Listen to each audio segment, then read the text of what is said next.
No bumper, Brett. Nope. That's No it. bumper this morning. Good Well, we morning, don't do a bumper. everybody. We don't do a bumper on Saturdays. Okay. Well, whatever you need to do. I'm here Yeah, for your entertainment. we don't do a bumper on Saturdays. TV show starts in when, Brett? 2 or 3 minutes. 3 minutes. So hang in there with us. Not our normal podcast setup on Saturday morning, 7 to 9 television show. So when we go to break, we'll continue with whatever topic we're on. But comment away, please. A lot of high school football games went on last night. Of course, Brett and I were just in the one in Elliott City calling that game. But there were some great games last night and some that got away from teams that I really didn't expect, Brett. I mean, when I look down and I see, well, I'll start with Auburn and Opelika. I'll be honest, I didn't see Opelika winning as easy as they did. I mean, Right. 35-9, and then Auburn goes down to a really good Daphne team. I've been covering that team all year for the HSA. I mean, they've got a tremendous quarterback. They've scored a lot of points. Kenny King always puts a good defense out there. And Auburn goes down there with their starting quarterback going out in the opening possession, Brett. They put a little 10th grader in there, and I think he plays out of his mind, and they win 40-0. There's a lot more. Thompson winning the way that they did. I mean, Thompson wins 54-0 in a quarterfinal game in 7A. Oh man, I mean, you talk about discrepancy of points. Yeah, the Mobile region did not do well last night. Oh no, it didn't. Saraland, I guess, is the only one that held up, didn't they? Yeah, I'm just talking about 7A. It was a sweep last night. Daphne, Fairhope, Mary Montgomery, Baker, all. Well, what about the rest of their team? Two shutouts, and then, I mean, really, when you look at it, only 24 points scored between four teams for Mobile in 7A, and a boatload given up. Hey, the least amount given up was 34. If the AHSA had to write it up any better, they couldn't. They change up the matchups in 7A so we can get a different look in the championship game. I mean, I'm 1,000% for it. 20 seconds, by the way. But I love Thompson and Phoenix City, and you and I've called 10 of those games, it feels like. Right. And I'd keep calling them, but if you're telling me I can see that one in the semis and then give Auburn and Opelika a chance to play each other for the second time in the playoffs, give me that. Yep. Good morning, everybody. Welcome into the Sports Blitz Saturday Sports Countdown presented by JR Sports Bar and Grill and Sunshine Heating and Air. We are glad that you joined us here on a Saturday morning. It's a coolish Saturday morning. It was a beautiful day weather-wise yesterday. It's been another gorgeous day today. But temperatures fell last night. Of course, you expect that in the middle of November, but it was a great night for high school football weather-wise pretty much everywhere. And, again, we're going to go through that this morning. A lot to talk about here on the show. We'll get to college in hour number 2, but the second round of the high school playoffs is done. So we're 3 weeks away from the Super 7 and looking forward to that very much, as you know, the Super 7 is one of the biggest events for us each year, and that will be back in Birmingham again at Protective Stadium, and looking forward to it. We already have a comment coming in, and that's Jay, and he's saying that Opelika is still. It says something about BRHS as well. The way that Opelika team has played coming down the stretch and the way they're winning games. You know, and you go all the way back to the first game of the season where Benjamin Russell went on the road and was a mistake-ridden game, no doubt about it. I think Kurt Johnson tells me that every week, that he looks back on that game and wishes they'd have just played a little bit better, but lose that game 25-20 on the road. But since then, haven't lost a game and, have moved forward. And last night was no different. It was another really good football game at the Sportplex, and we're going to break that game down. Going to go through all the scores and results from last night, and then talk about round 3 matchups coming up next Friday, which will be the semifinal round for 7A. They're down to 4 teams. So we'll talk about that moving forward. But anyway, going to be a good show. Again, get your comments in. We'd love to hear from you. If you were at a game last night in our local area, most of the teams in our local area moved on, which was huge. And we'll go through that. And a lot of blue maps still in play for a lot of teams in our area. Well, I'll start with that comment right there. And look, both teams, if you'd told me that both teams were going to be playing at this time of year, at the first of the year, I would have believed you, because I liked what I saw on that field that night. And it's very easy to sit there and say, this play goes this way or that play goes that way. We could have won that game and be undefeated right now. But the more important thing was to say, did we lose to a good team? And I thought that night we did. And I tell you another thing about Opelika that I like. You know, all of our communities out there that are winning football games have a coach that fits that community well. I think everybody that's tuning in would agree with that. Like in Elliott City, Kurt Johnson fits our community perfectly. Brian Moore is the epitome of what I think about Opelika football. Right. And that is winning football on the lines of scrimmage, gritty kids, well coached, well disciplined. And if they have to beat you 13-10, they beat you 13-10, and they make you cry on the way home after they do it. And those type of games were ones that you and I grew up with, but you don't see them quite often anymore. But I still think Opelika likes those games. So, yeah, congratulations. Blue collar type, grinded out type games. And I'll throw this out there since we're starting it up. Look, I've got a very good friend of ours, Jamie Cooper. I competed against Jamie. He was at Auburn High. We graduated the same year. And for his son, a 10th grader, Whit, to get a chance to be a third stringer when we played that night, by the way. 10th grader. Going to be a wonderful athlete all the way around. He's a great baseball player, too. But for Whit to be thrown into the fire and play the way that he is, oh, my man. I mean, I feel for those families out there that get lucky enough to have things go in their favor like this. And Whit played out of his mind, is my understanding last night, in that win for Opelika. So we'll cover it. Of course, we weren't able to be down there and watch it. And I said that before we went on air this morning. Send us messages. Find us on our social media outlets. Subscribe to our YouTube channel. Let us know games you saw. Let us know questions you saw, and see if we can find those answers, Brett. It is the thing that I'm enjoying doing again whenever we do the 12-1 show, is the call-ins. We used to do, Brett and I have done a call-in show for 20 years, it feels like, and we enjoy that dynamic. Now it's really all comments that's coming through. So we lean on you, especially this time of year, to get some good comments in, and make sure that you do that this morning. No doubt. Moving into last night, and we'll start with Benjamin Russell. Again, just finding ways to win games. And this is 2 weeks in a row.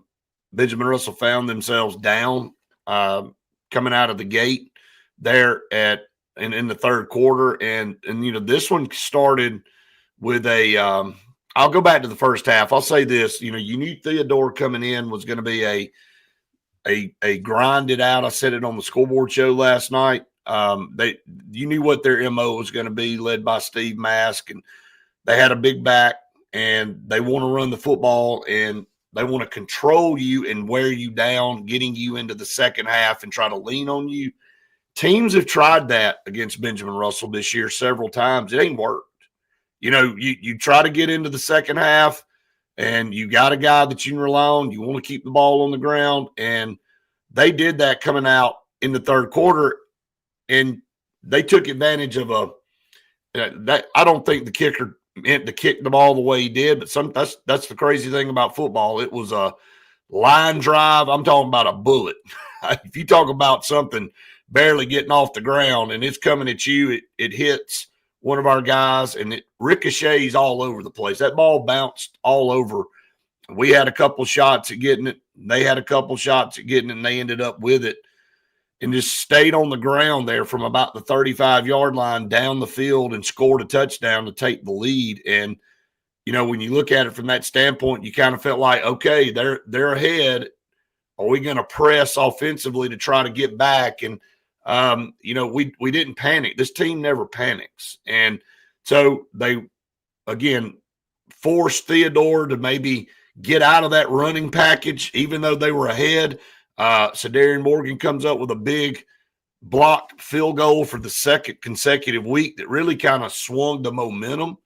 And again, just one of those things where it's a team that finds a way to win. And I can break down, and you can break down some of these plays that were made in the game for Eric Young coming back. That was a great storyline. And then the way our defense continues to play. But that's what playoff football is all about, is that, you know what, you don't get down and out. If a team comes out and gets a lead on you, you find a way to get it back. And you go down 14-7, you come back natural with 14 unanswered and take the lead, and are able to hold them off there toward the end. So, well, I said this on the broadcast last night, so I'll mention it here. An old school coach like Steve Mask, again, has no problem playing a low scoring game where he's managing the clock, running the football, taking snaps with 5 seconds on the play clock, and the game just gets shorter and shorter. I remember playing Spence McCracken back in the day, and he loved playing that style of football.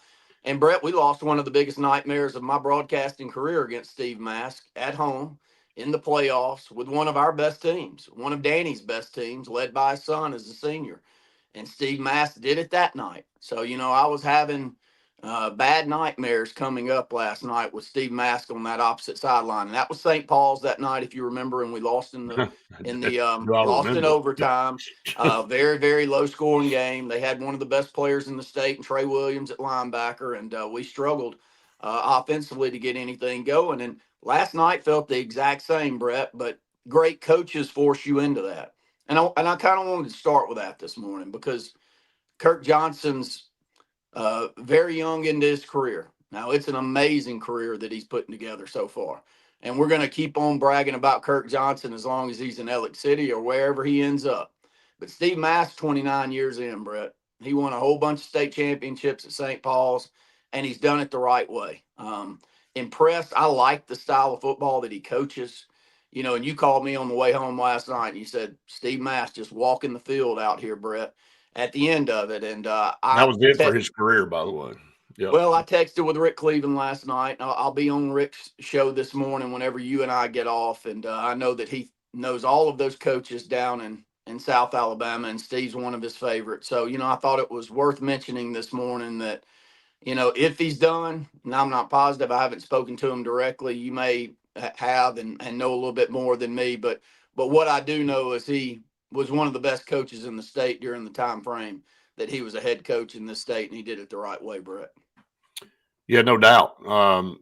Pretty much, from a source I consider one of the best, in a conversation I had this week at HSA, that whenever his time was up this year was going to be it. So, we'll see. But I think he had already made his decision that whenever his playoff run was over, wherever that ended, was going to be his swan song. So, and again, it kind of alluded to that last night with him staying around on the field by himself, kind of walk. I mean, again, you're reflecting on a lot, I'm sure, at that point as a coach that's been doing it as long as he's done it, and as well as he's done it. So, he brought another really good football team into the Sportplex last night, and they had a good season. They finished 8-4. 3 losses, to 2 of them coming into the game were against 7A teams. And then, of course, the other loss was to Saraland. So they lost 3 really good football teams, make that 4 really good football teams now, as they lost to Benjamin Russell last night, 21-14. But I can go back and really look at a lot of different things in that game. And there were 3 or 4 plays that Benjamin Russell didn't make that you could have gotten down and out, and you could have gotten dejected. But those kids never – the resolve of those kids, and they're a reflection of the entire coaching staff that coaches them, not just Kirk Johnson. He'd be the first to say it, but the entire coaching staff that pumps them up. I'll go back to Coach Price. After Eric came off the field on the possession previous to him making that really good catch to set Benjamin Russell up to take the go-ahead lead score. came over and consoled him. And then I saw Kingston Preer as a sophomore come down there and put his arm around him. And, I'm sure they said something like, hey, this ain't over. You're going to have another chance to make a play. Forget that one. Squash it. Let's move on. And he did have another chance, and he made the most of it. He made the play of the game, and Kingston gave him a chance to make the play of the game. That's the storylines to me that make it so much fun to cover, because when we all compete, we all beat ourselves up more than anything. You don't have to have somebody to beat you up. If you're a true competitor and you don't do what you need to do or execute the way you want to do it, nobody has to say anything to you. You're going to go over there and beat yourself up. But Eric got his number called again last night, and Kingston delivered a strike down the field to him and set Benjamin Russell up in a position to win the football game. And that score, when they ended up scoring on that possession, ended up being the difference in the game. Well, it's fun to come on here, Brett, and within a 12-minute period be able to talk about two guys that either I competed against or played with, and their sons being key members of both of the teams that are going to help their teams move on. And they just got good bloodlines, my friend. I talked about Whit Cooper earlier. He's from good folks. He's from great people, great competitors, and Eric Young is too. Lamp graduated with me. There's never been a better competitor in Elliott City, in my opinion. The thing I like about Eric, Brett, he normally doesn't show his emotions. Very low-key kid. His dad wasn't No. low-key at all. He played with all of his emotions on his sleeve, and it's kind of funny to watch the way that. But Eric is very reserved. Very reserved. But my point is that he's both of those young men have people at home that mentally get you prepared to make plays like this when the moment's really, really tough. And so it's great to see that. And Eric did last night. He had a drop, had a little dig route where he was sitting there in the middle of the field. A beautiful pass on a third down play that could have extended the drive, which was huge at that time. Yep. And then, we've got two of the best receivers in the state of Alabama up the top side of the formation, which is Sedarian and BJ Bedgood. And you got Eric by himself down here at the bottom. So where are all eyes? All eyes are up top. J.J. Bush's eyes are up top. And Kingston buys himself enough time to allow Eric, that's on the bottom side of the field. And, man, he is – when I tell you he split out almost to the sideline, he split out to the sideline when that play starts. And he just keeps creeping down the field, and that one-on-one coverage gets slightly behind the defender.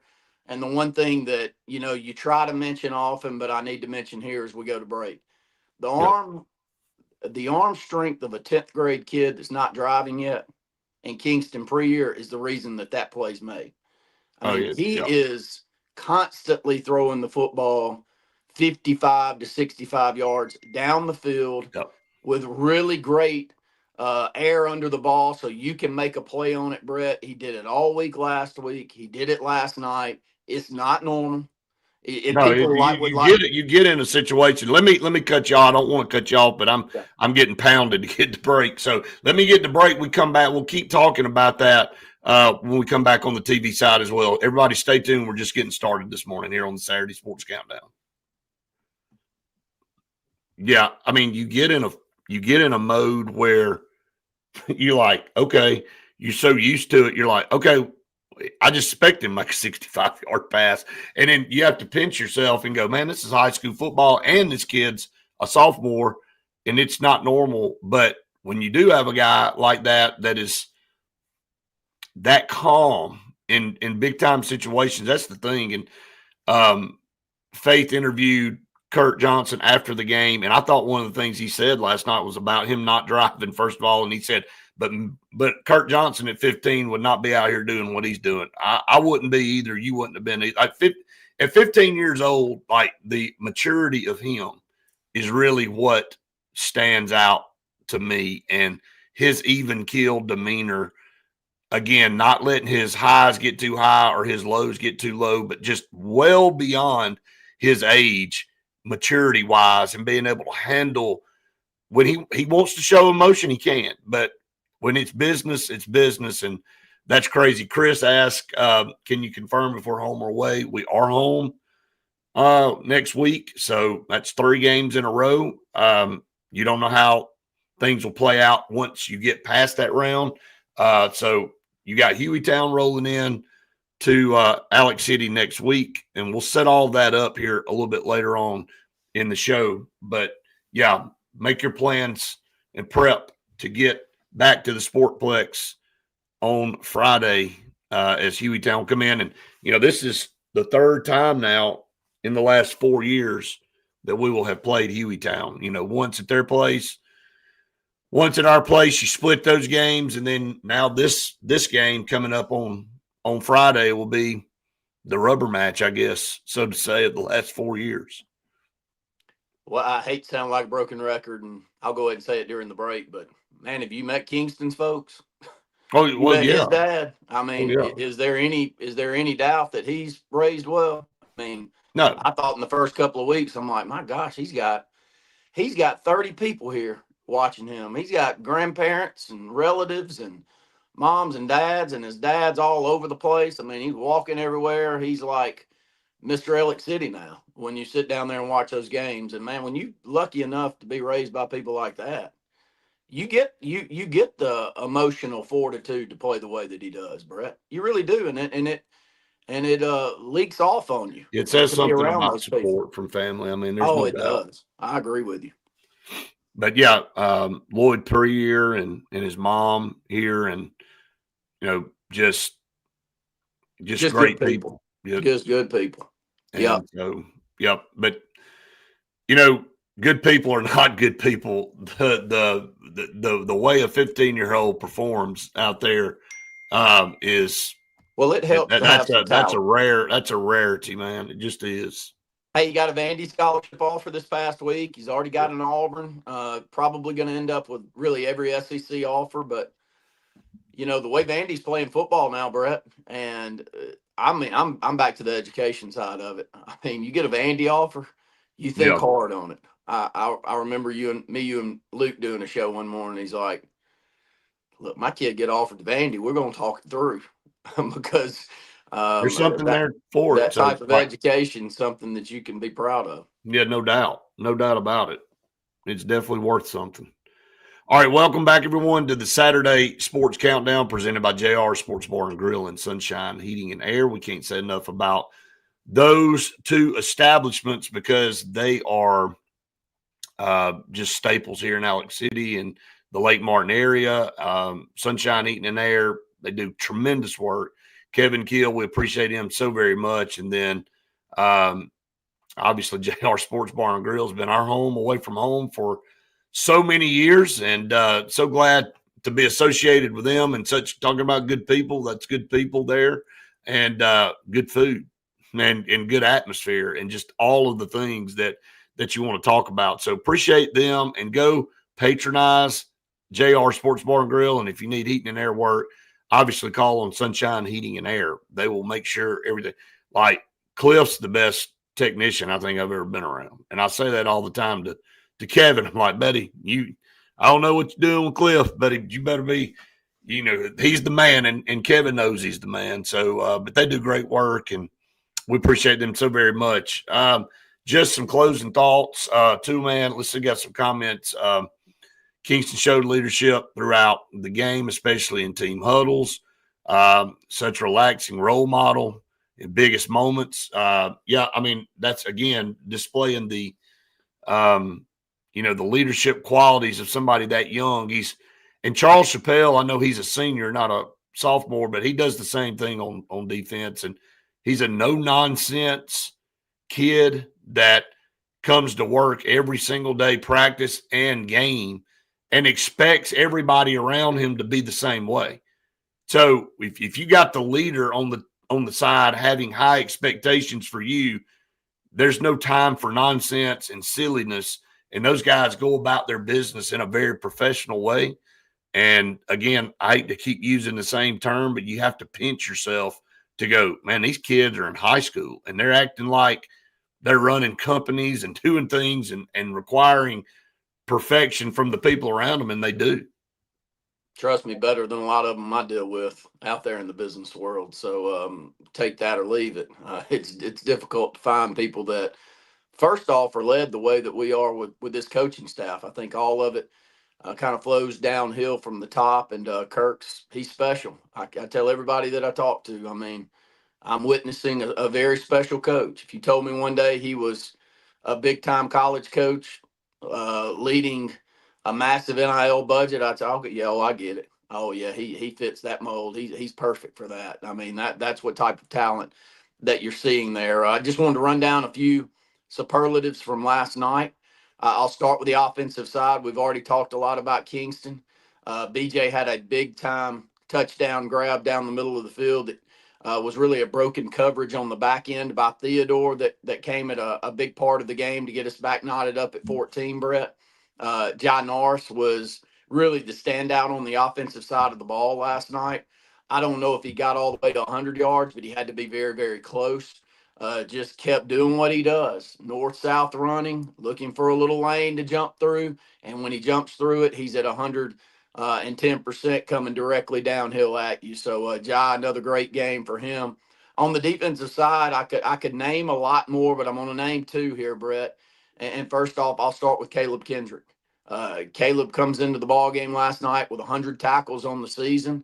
I say it all the time. I think he's the most improved football player on this team from last year to this year. And Caleb ended last night. I don't know how many tackles. I mean, I called his name all Boatload. night long. And he played really inspired football last night. Never looked tired, never looked gimpy.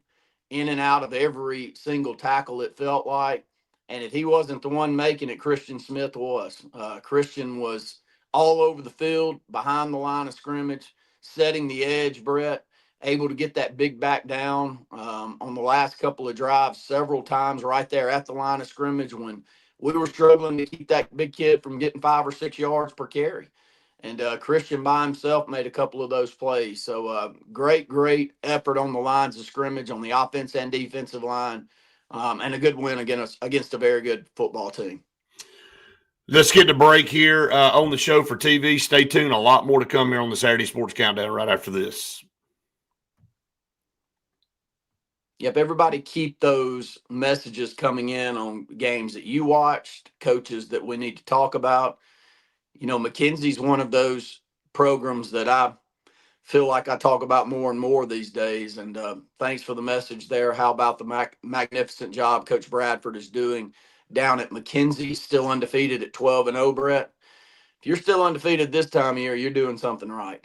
And McKenzie is a very athletic program. And if you get led in the right direction and you put really good players out there, you're going to end up with great teams. And he is. Offensive line, Craig saying offensive line gave him a lot more time to make plays last night. They did last week too, setting up pass protection.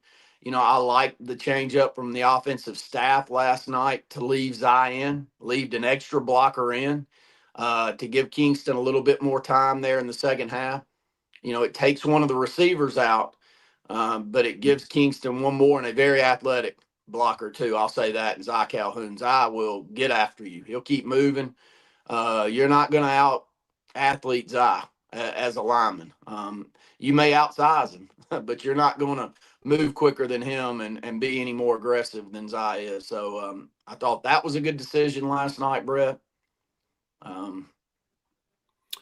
Just making the personnel correct personnel decisions all the way across the board and key situations, and you know, on both sides of the ball, both sides, guys are playing their butts off, and they're putting themselves in a good situation, putting the team in a good situation to make plays. So yeah, all the above, no doubt. Craig says Spain Park must have played good last night. I'll say what Brett said at the end of the broadcast. I know Saraland's good, but there's no part of me that's upset I don't have to see Spain Park again. That quarterback they have and that system they run, they're going to find holes in your defense, and they're going to expose them. And that quarterback's special. Clemson's getting a really good football player, again, from the state of Alabama. And so I don't know if it's that they played so good or if they're just that good. I think Spain Park was that good. I mean, now to go on the road and lead a lot of the game and lose by 4 at Saraland, Brett, that's a good outing. But you're not surprised, are you? I mean, not at all. Look, I said it over and over again. I even I think I upset Brett. I said it so much during our broadcast. I mean, to beat that Spain Park team was something you need to keep mentioning. There's Oh some yeah, they're games you win and you're phenomenal like, well, team. we just didn't play good and we won this game and I'm proud we won. But man, that team was so good that we beat that night and you knew it. And we found ways to make plays, including that strip at the end of the game. Yeah. Which is the reason. I mean, you take that play away and they go down and score, Brett. We're not hosting all of these playoff games. Oh no, you that was the game that determined it. All right, here we go. Welcome back, everyone, to the Sports Blitz Saturday Sports Countdown presented by JR Sports Bar and Grill and Sunshine Heating and Air.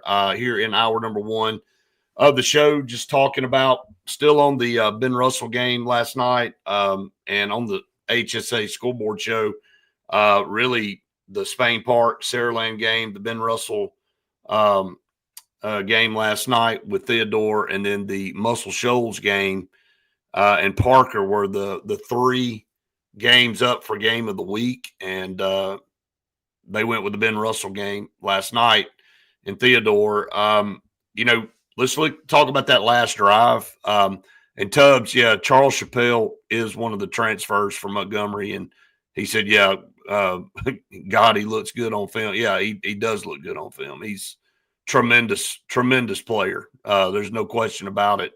Was the MVP last year in the state championship game for Montgomery Catholic. He's just I've never been around a kid like him that's so businesslike all the time. It's almost unhealthy for him to be so serious all the time about everything. Even in the halls, I hear the kids talk about, he is just a machine in the hallway at Ben Russell. But going to be a massive success in whatever he does. You keep that mentality, you're just going to shovel money into your bank account. Robot. Well, yeah.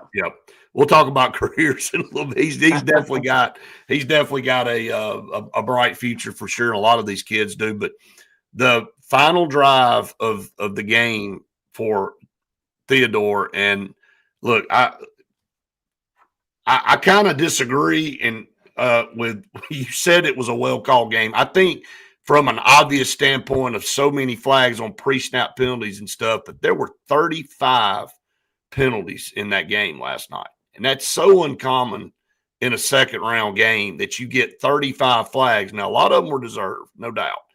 But that last drive, and again, if a team can make a drive, kudos, tip of the cap. But there were 2 interference calls. And again, it's not just because it was against our team. The first one to really spearhead the drive there on that first third down was a horrible call. And I know we've got official friends, and they like to rib us a little bit about us getting on the broadcast estate. But just call it like it is, man. Like, that ball was 10, 12 yards overthrown.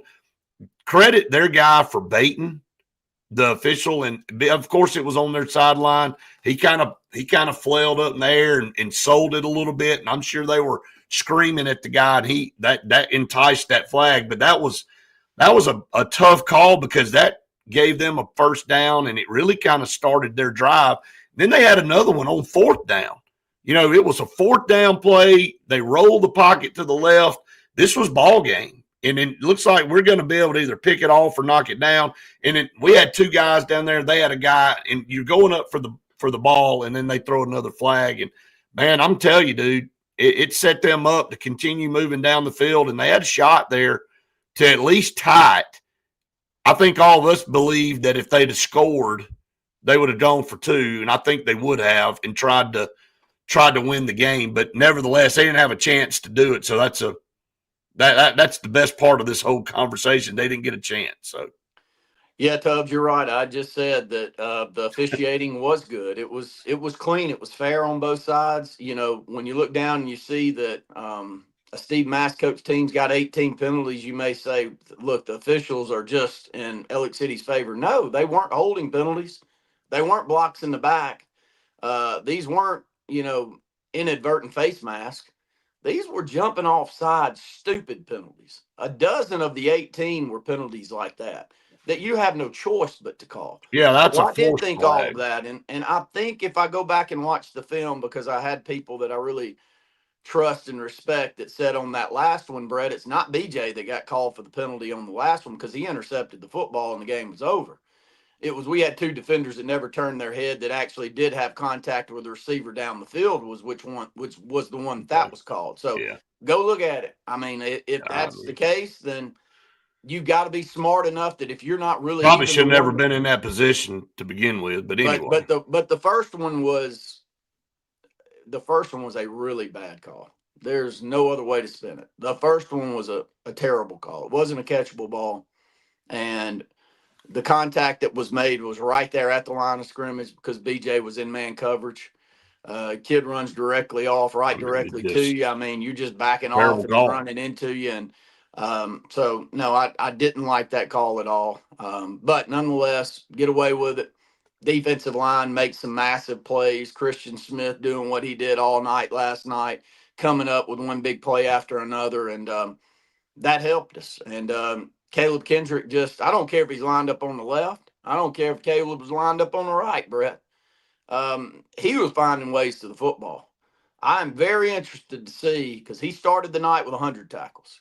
Yeah. To see where he ended the night last night, because a lot of them may be halves because he was in on the stop with someone else.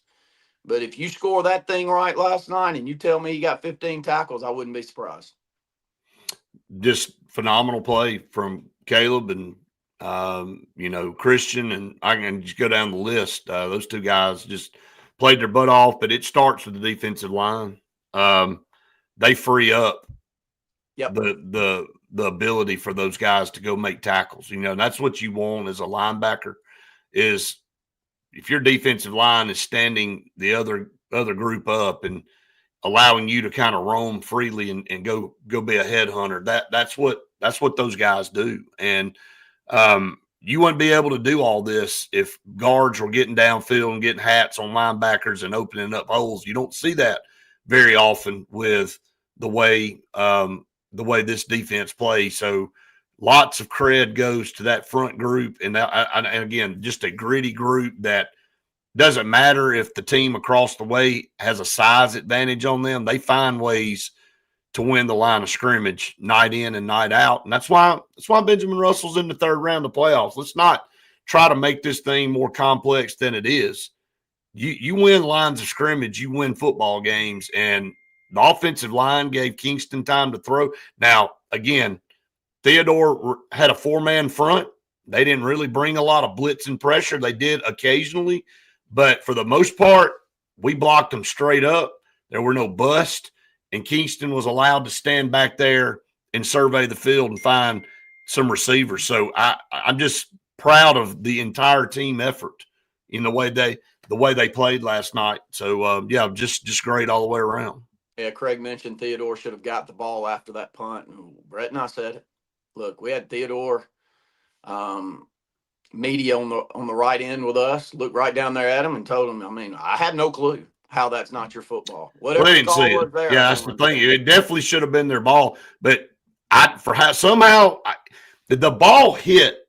It's crazy. It hit us in the back. I'm talking about it bounced, hit us in the back, and went right into the guy's arms. And it's like it happened so fast. It was like they were looking at each other like, did that bounce off somebody? It was kind of like I was, if I'm a Theodore fan, I'm like, go. What are you standing there for? It's your ball. It's clear as day that it's your ball. So you can't advance that ball. It's dead at the spot. You would not have been able to score, but it was just the immediate reaction of catching the ball off of somebody.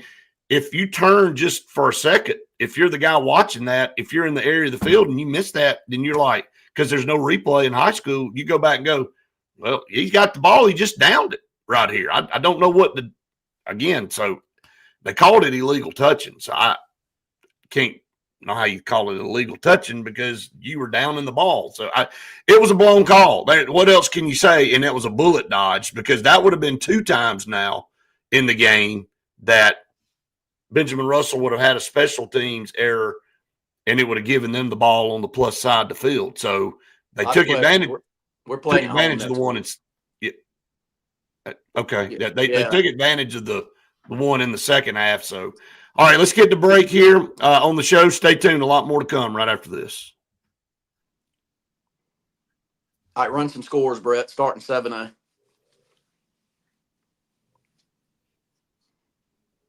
You can probably get all the way to 5-0, can't you? Oh, yeah, it ain't going to take long. There's not many games. Yeah, I can think about it. We're getting into that part of the season where we had 52 games last night. I think so.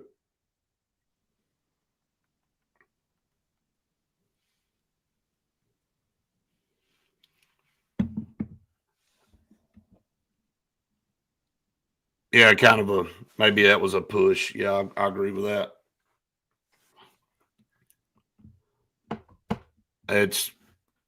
We did not say it. I mean, we said it. I mean, it was. I mean, you can't call the game. I mean, Been, I think that we take a lot of pride in calling a spade in a broadcast, especially a home broadcast like this. We may keep it a little bit more tame when we're calling the game on the statewide network, Brett. But when it's a homer broadcast, we're going to give you what we saw. And what I saw last night is just a bad call on that one. And it cost them having the football at the 20-yard line going in. yep. So, look, we got lucky. If you get a night where a Steve Mass coach team, that's like a Danny Horn coach team getting 18 penalties. All right, it's like a Terry Curtis coach team getting 18 penalties. You're not going to get many nights like that. They're not going to jump and be offside as often. Well, you know what? And I'll say this: we didn't even say it last night. I don't know what their penalties were for the year, but a lot of that probably had to do with us, and them being anxious and knowing that they're trying to get a little bit of a head start on a play to try to get a hat on a hat. But when you got guys flinching and they're trying to get a little bit of an edge right at the snap of the ball to try to get maybe a step inside to get a guy. That just tells you our guys are getting off the ball fast, and they were winning the line of scrimmage. Our guys were winning the line of scrimmage against them, and it was costing them. And of course, then you get anxious. You get a false start. Now you're backed way up, and that's not conducive for a Theodore team. They want to run the ball, stay ahead of the chains. And well, we got some linemen communicating with us or sending messages in here, and so I'm talking to you. That is hard to coach. What we're doing on that meerkat on the offensive side, what we're doing, shifting those defensive linemen right whenever the ball's about to be snapped, Brett, which is causing those jumps. Right. It sounds easy. It feels easy, but it's terribly hard to coach and for your team not to jump offside when you're doing that, because you're making movement happen before the ball is snapped. And we didn't have any issues with it last week. We didn't have any issues with it last night. So it goes back to exceptionally good coaching on the lines of scrimmage by both of our defensive and offensive line. And 20 seconds. If you remember, Opelika, coached by Brian Moore, who's a line coach, exposed us with some issues the first game of the season with that, Brett. Yep. Some of it we complained about, which was pre-snap communication by them. But at the end of the day, they got a lot of penalties on us that night doing, and we have taken that blueprint and used it the rest of the year. Yep, no doubt. No doubt. All right, welcome back, everyone, to the Sports Blitz Saturday Sports Countdown presented by JR's Sports Bar and Grill and Sunshine Heating and Air.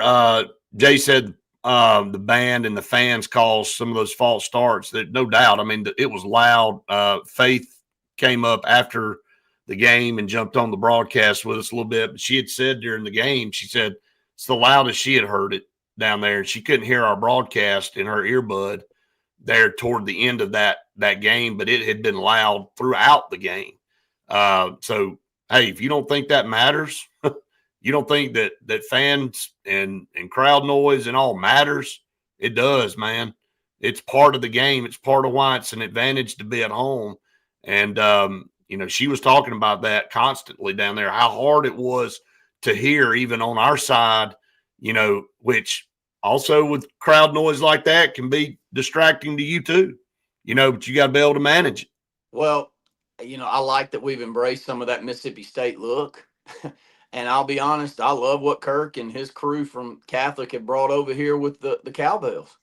It adds a little dynamic to the crowd, and I think it gets you on your feet. You're not just going to sit there on your rear end and shake that cowbell. I mean, you're going to get up and you're going to hoop and holler, and it provides an atmosphere. And I remember playing and just to bring one up, Brett, and you'll remember this really well because it's your senior year in high school. We I played know where you. Daphne. I know. I knew We what you were played about. Daphne in a Baseball, mid round playoff baseball game, and Coke we bottles and rocks. man, they had rocks in these, and this was at our field, second or Yeah, third round, I can't remember, and it was the third round. we get up early and they just keep on shaking those rocks, and it may not bother you the first few innings, but by the time you're 2 hours into this nightmare, and they hadn't shut it up at all, it does start. The tighter you get, the more it wears you down, and so. And I remember thinking that night, I may be the one complaining about it, but it worked. Yeah, And they came back, and they one of the worst nightmares again of my life is the loss that we had in that one. That one was a disgusting loss that we can go back to. But remember nonetheless, that I game think that well. I think that it does help, and I hope we continue to do that. Yeah, well, I think it's here. And let me tip a hat to Latanya Bedgood. That's BJ's mom, who's working in our system now, she's a phenomenal administrator, but she is so organized to getting people together and getting a unified effort for themes on game day and the things that she does throughout there. There's a lot of people that put a lot of work in. There's no question, and do special things to get that team, the moms and getting all the food and stuff ready on game day, on the pregame meal, and I can go down a big list of them and all. But Latanya Bedgood just has a knack for being able to be organized, and it shows in her daily work.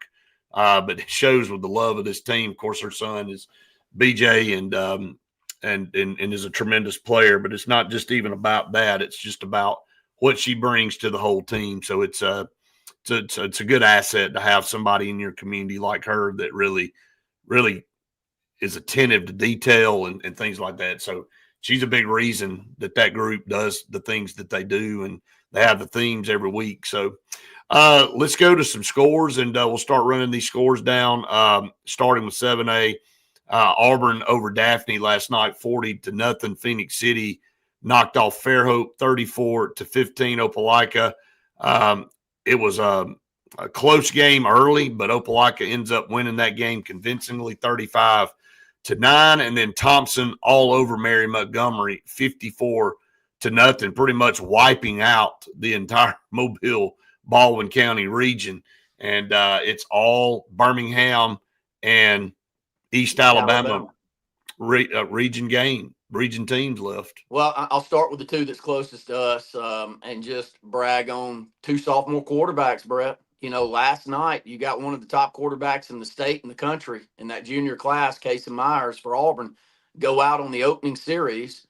And I don't know the kid that came in, but I know he's a 10th grader. And, our AHSA Radio Network scoreboard show, which was JJ doing a tremendous job with that. And they were talking last night, a little small 10th grader that was probably the same size that you and I were coming into the ball game for Auburn and played out of his mind all night was the talk, and had to have, because they just ran away from Daphne, winning that game 40-0. I've already bragged on Whit Cooper. Whit's just a competitor, gets after it from great people. So it's kind of funny that you say, well, how important are backup pieces to your team? Well, ask Auburn and Opelika how important they are. Because last night, opening drive, your number one quarterback, one of the top ones in the state, goes down. Most teams would go, oh, my gosh, I'm in trouble. I'm not going to find a way to win this game. Not Auburn.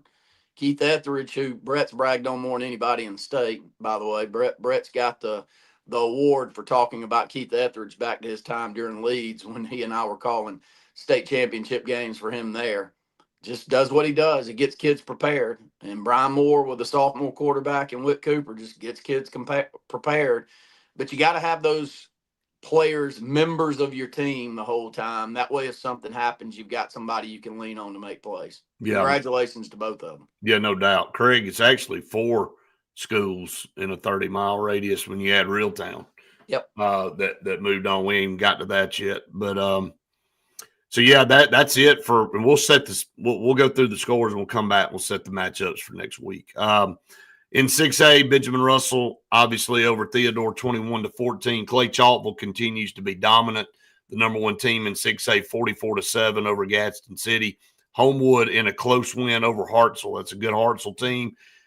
This seems to be the theme every year for them. Unfortunately, they have a great team, make it about 2 to 3 rounds deep in the playoffs, and then end up going against a team that may be just a little bit better than them, and they lose a close game. So they lose that one 31-24. Hueytown knocks off Russell County. That game was very tight in the third quarter, and then Hueytown exploded. I don't know exactly how they got to that 49, but they end up winning 49-29 there to finish off Russell County's one of their best seasons in school history. Mountain Brook over Fort Payne 35-14. Muscle Shoals, man, knocks off the defending 6A champs in Parker 17-14. Had to come from behind to beat Parker last night. So they win that game. Pike Road over Bessemer City 28-6, and it was Saraland 35-31 winners over Spain Park. They too had to come from behind to get that win. It was Spain Park up 31-28 late in that game, and Saraland able to come back and win that game. All right, let's take a break here for TV. We'll come back. We'll run down the rest of the scores, continue to take your comments, and get you set for the third round of the playoffs. Stay tuned. More to come right after this.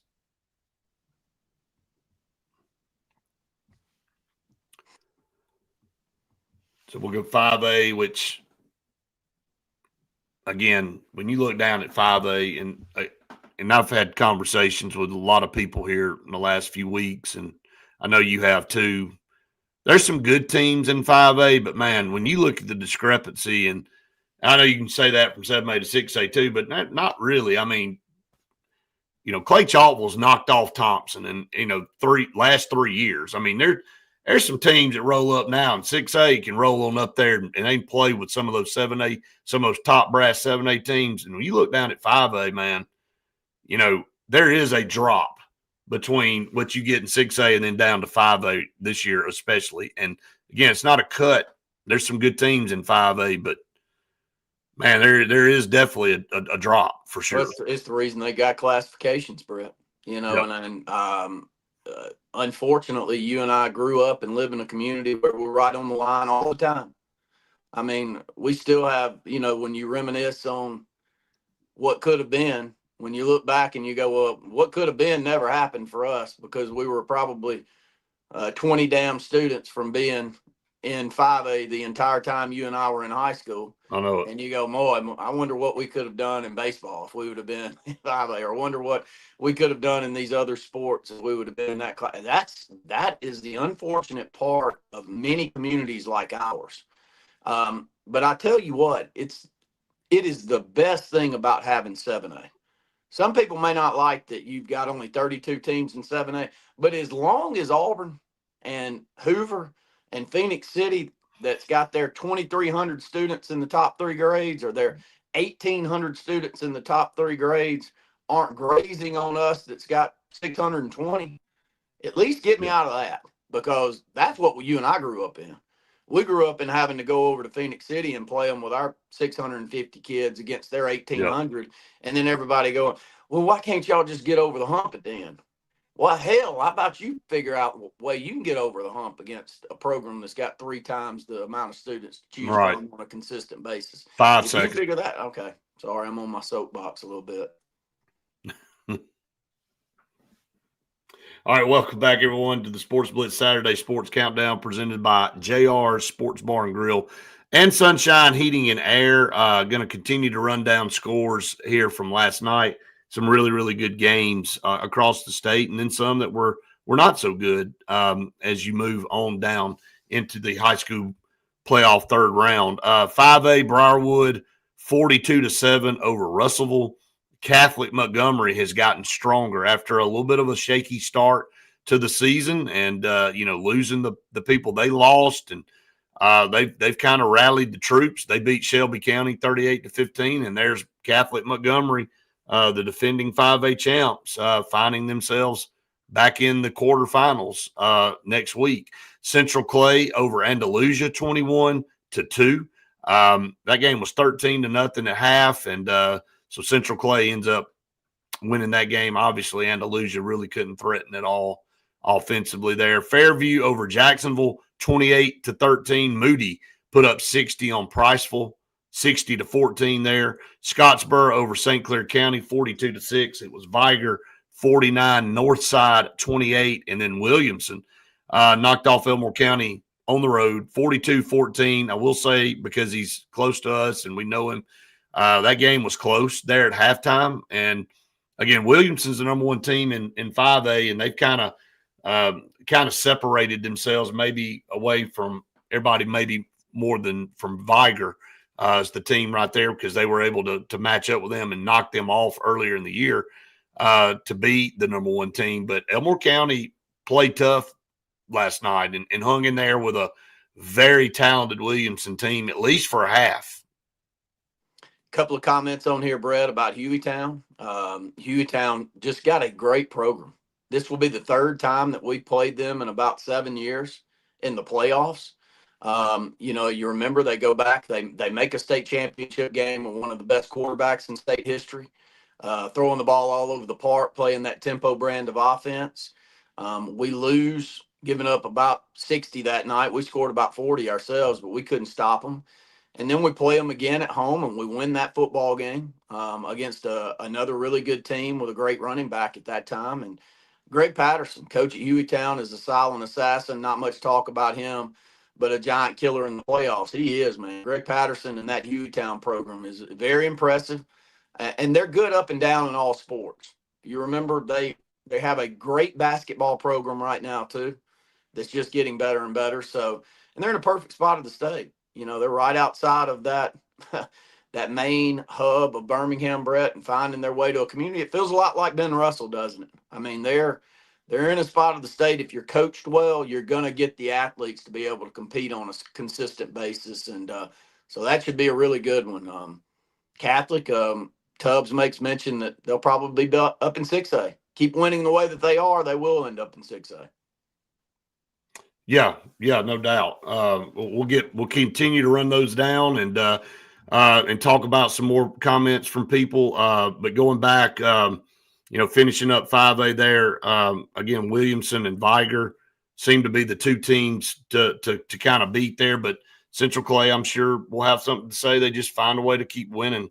They're in 5A. Defense. Yeah, the Central Clay, you don't score. They don't get out of position too often.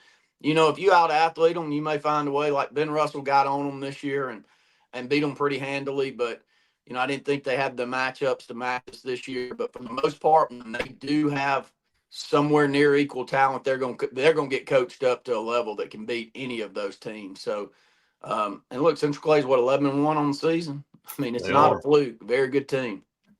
All right, down to 4A, Anniston over Madison Academy, 44-12. Bullitt County, 21-0 over Mobile Christian. And yeah, Patrick, they're having maybe the best season in school history at Bullitt County. That's a team that a program that never gets talked about. And they're having a tremendous season. Now they find themselves in the third round. So yeah, Bullitt County, kudos to them for sure. Deshler over Hamilton, 31-30. That was a good football game last night.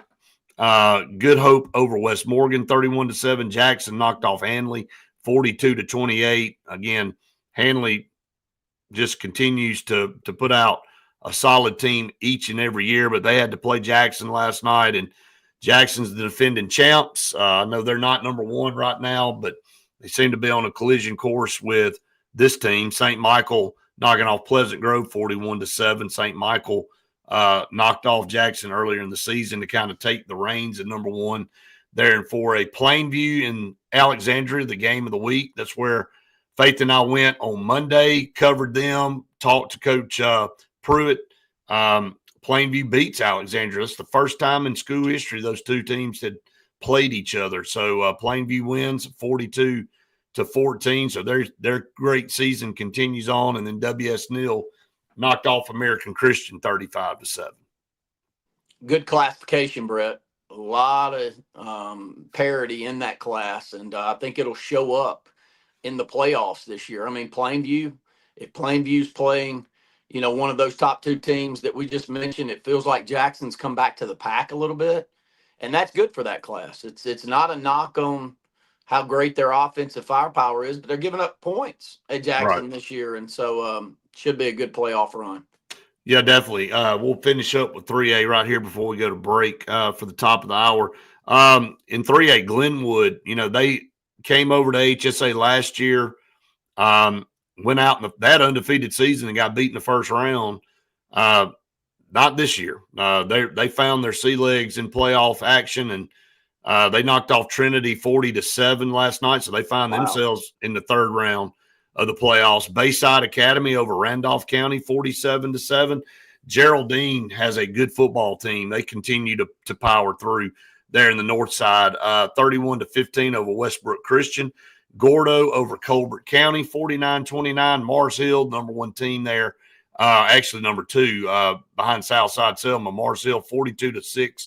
Winners over Winfield. Montgomery Academy shuts out Lee Scott 38-0. That Montgomery Academy team, very good. How about this one? When was the last time Fife was shut out? 36-0 Piedmont over Fife. Thought that one might be a little bit better, but that one kind of got away from Fife early. And then Southside Selma, again, the number one team, took on a very good Cottage Hill team. Got a ton of great players. Shadarius Tootle on that team down there for Cottage Hill, one of the top linebackers in the state. Southside Selma got it done, 39-22.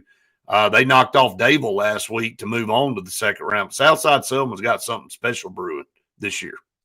Well, Cole Moody, one of the top quarterbacks in the country. If you look at stats, only an eighth grader. Amazing output that they have, great athletes on the perimeter. But, Brett, the beauty of Class 3A is you're about 50-50. 50% of the public schools, I think, could win the state championship and 50% of the private.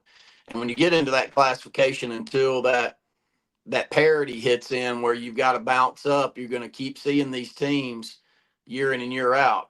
Glenwood keep playing the way that they are. They may end up in 6A in short term, as good as they are. But I think that's a really good classification. I can make an argument on 4 or 5 of those teams that you just ran down winning a state title. And look, Brett and I are in our 21st year of I'm in my 21st year of calling Ben Russell. We're in our 18th year with the HSA radio network. Only thing we ask for is good games. I don't want a 48-7 championship game. Give me a 24-21 state championship game against two programs that bring a whole bunch of fans and a lot of passion. That's all. And I think we're going to get that in 3A, Brett. I really do. Yeah, I got a chance for sure. There's a lot of parity there, so it's going to be fun to watch that one kind of work its way down. We're going to go ahead and go to break here as we approach the top of the hour. We come back, we'll finish up the 2A, 1A scores, and then we'll set the matchups for next Friday. So stay tuned. A lot more to come here on the Saturday Sports Countdown right after this. Yeah, Crowell, he's special. Got the perfect build. I think he's considered the number one back in the country, isn't he? Brett, you interviewed him. Xavier Crowell, yeah. Yeah, he's an Alabama commit. Yeah, he's got a perfect size. He's what, 5'9", 210?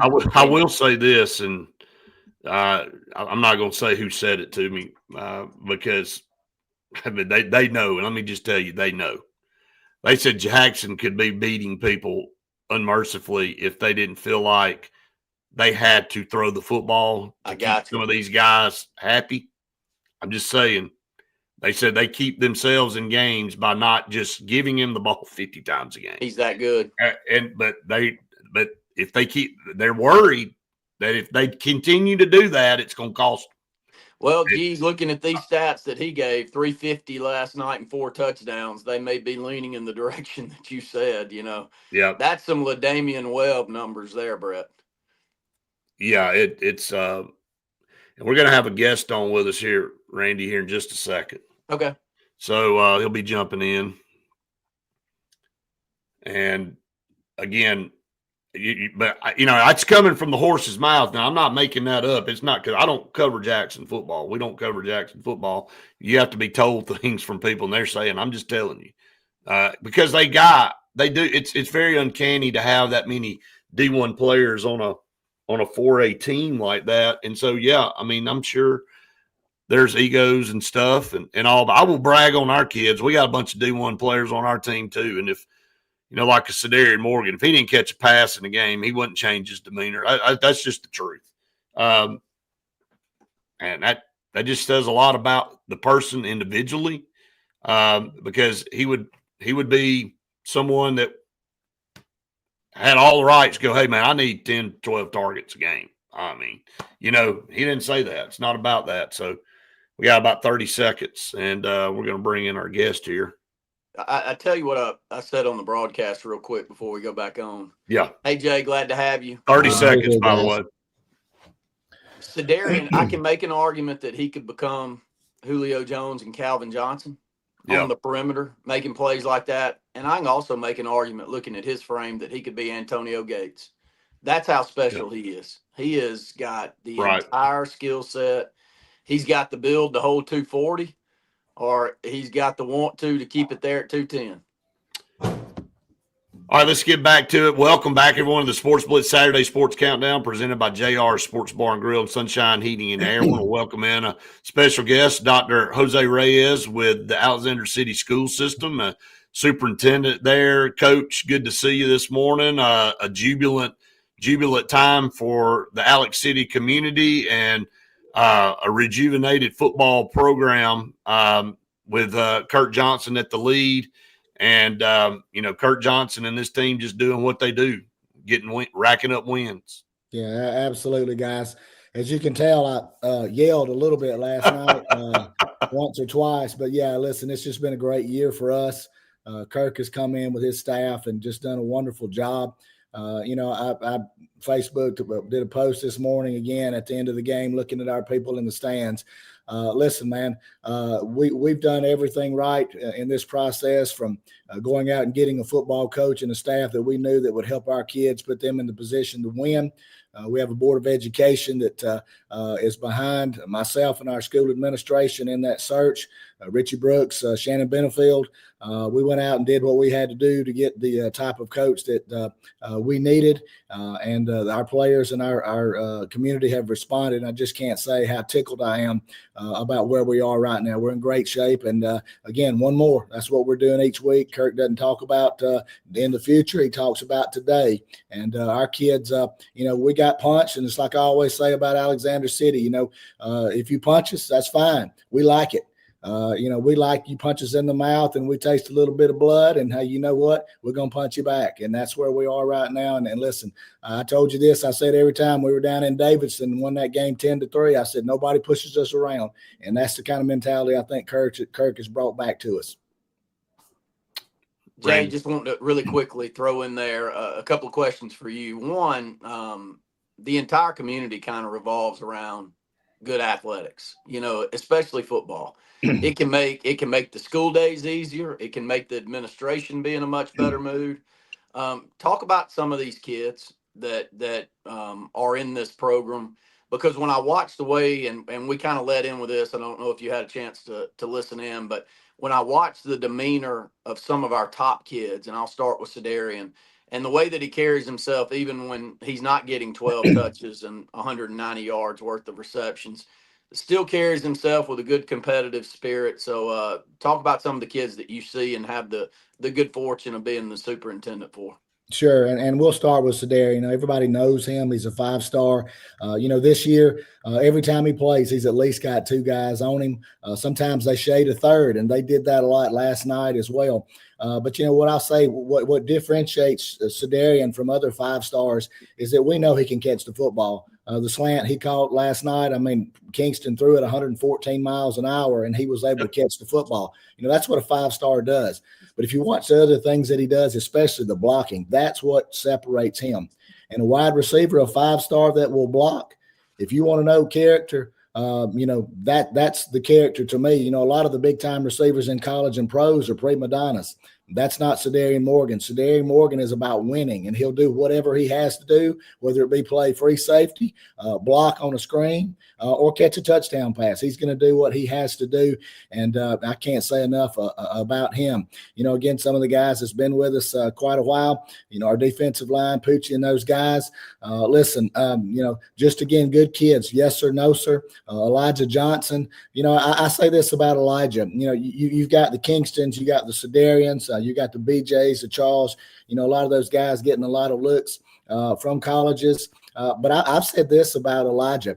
As far as the best high school football player we have, I'm talking about somebody that can do everything. I think you could probably put him at left tackle. He'd block, for the quarterback. There is nothing that Elijah cannot do.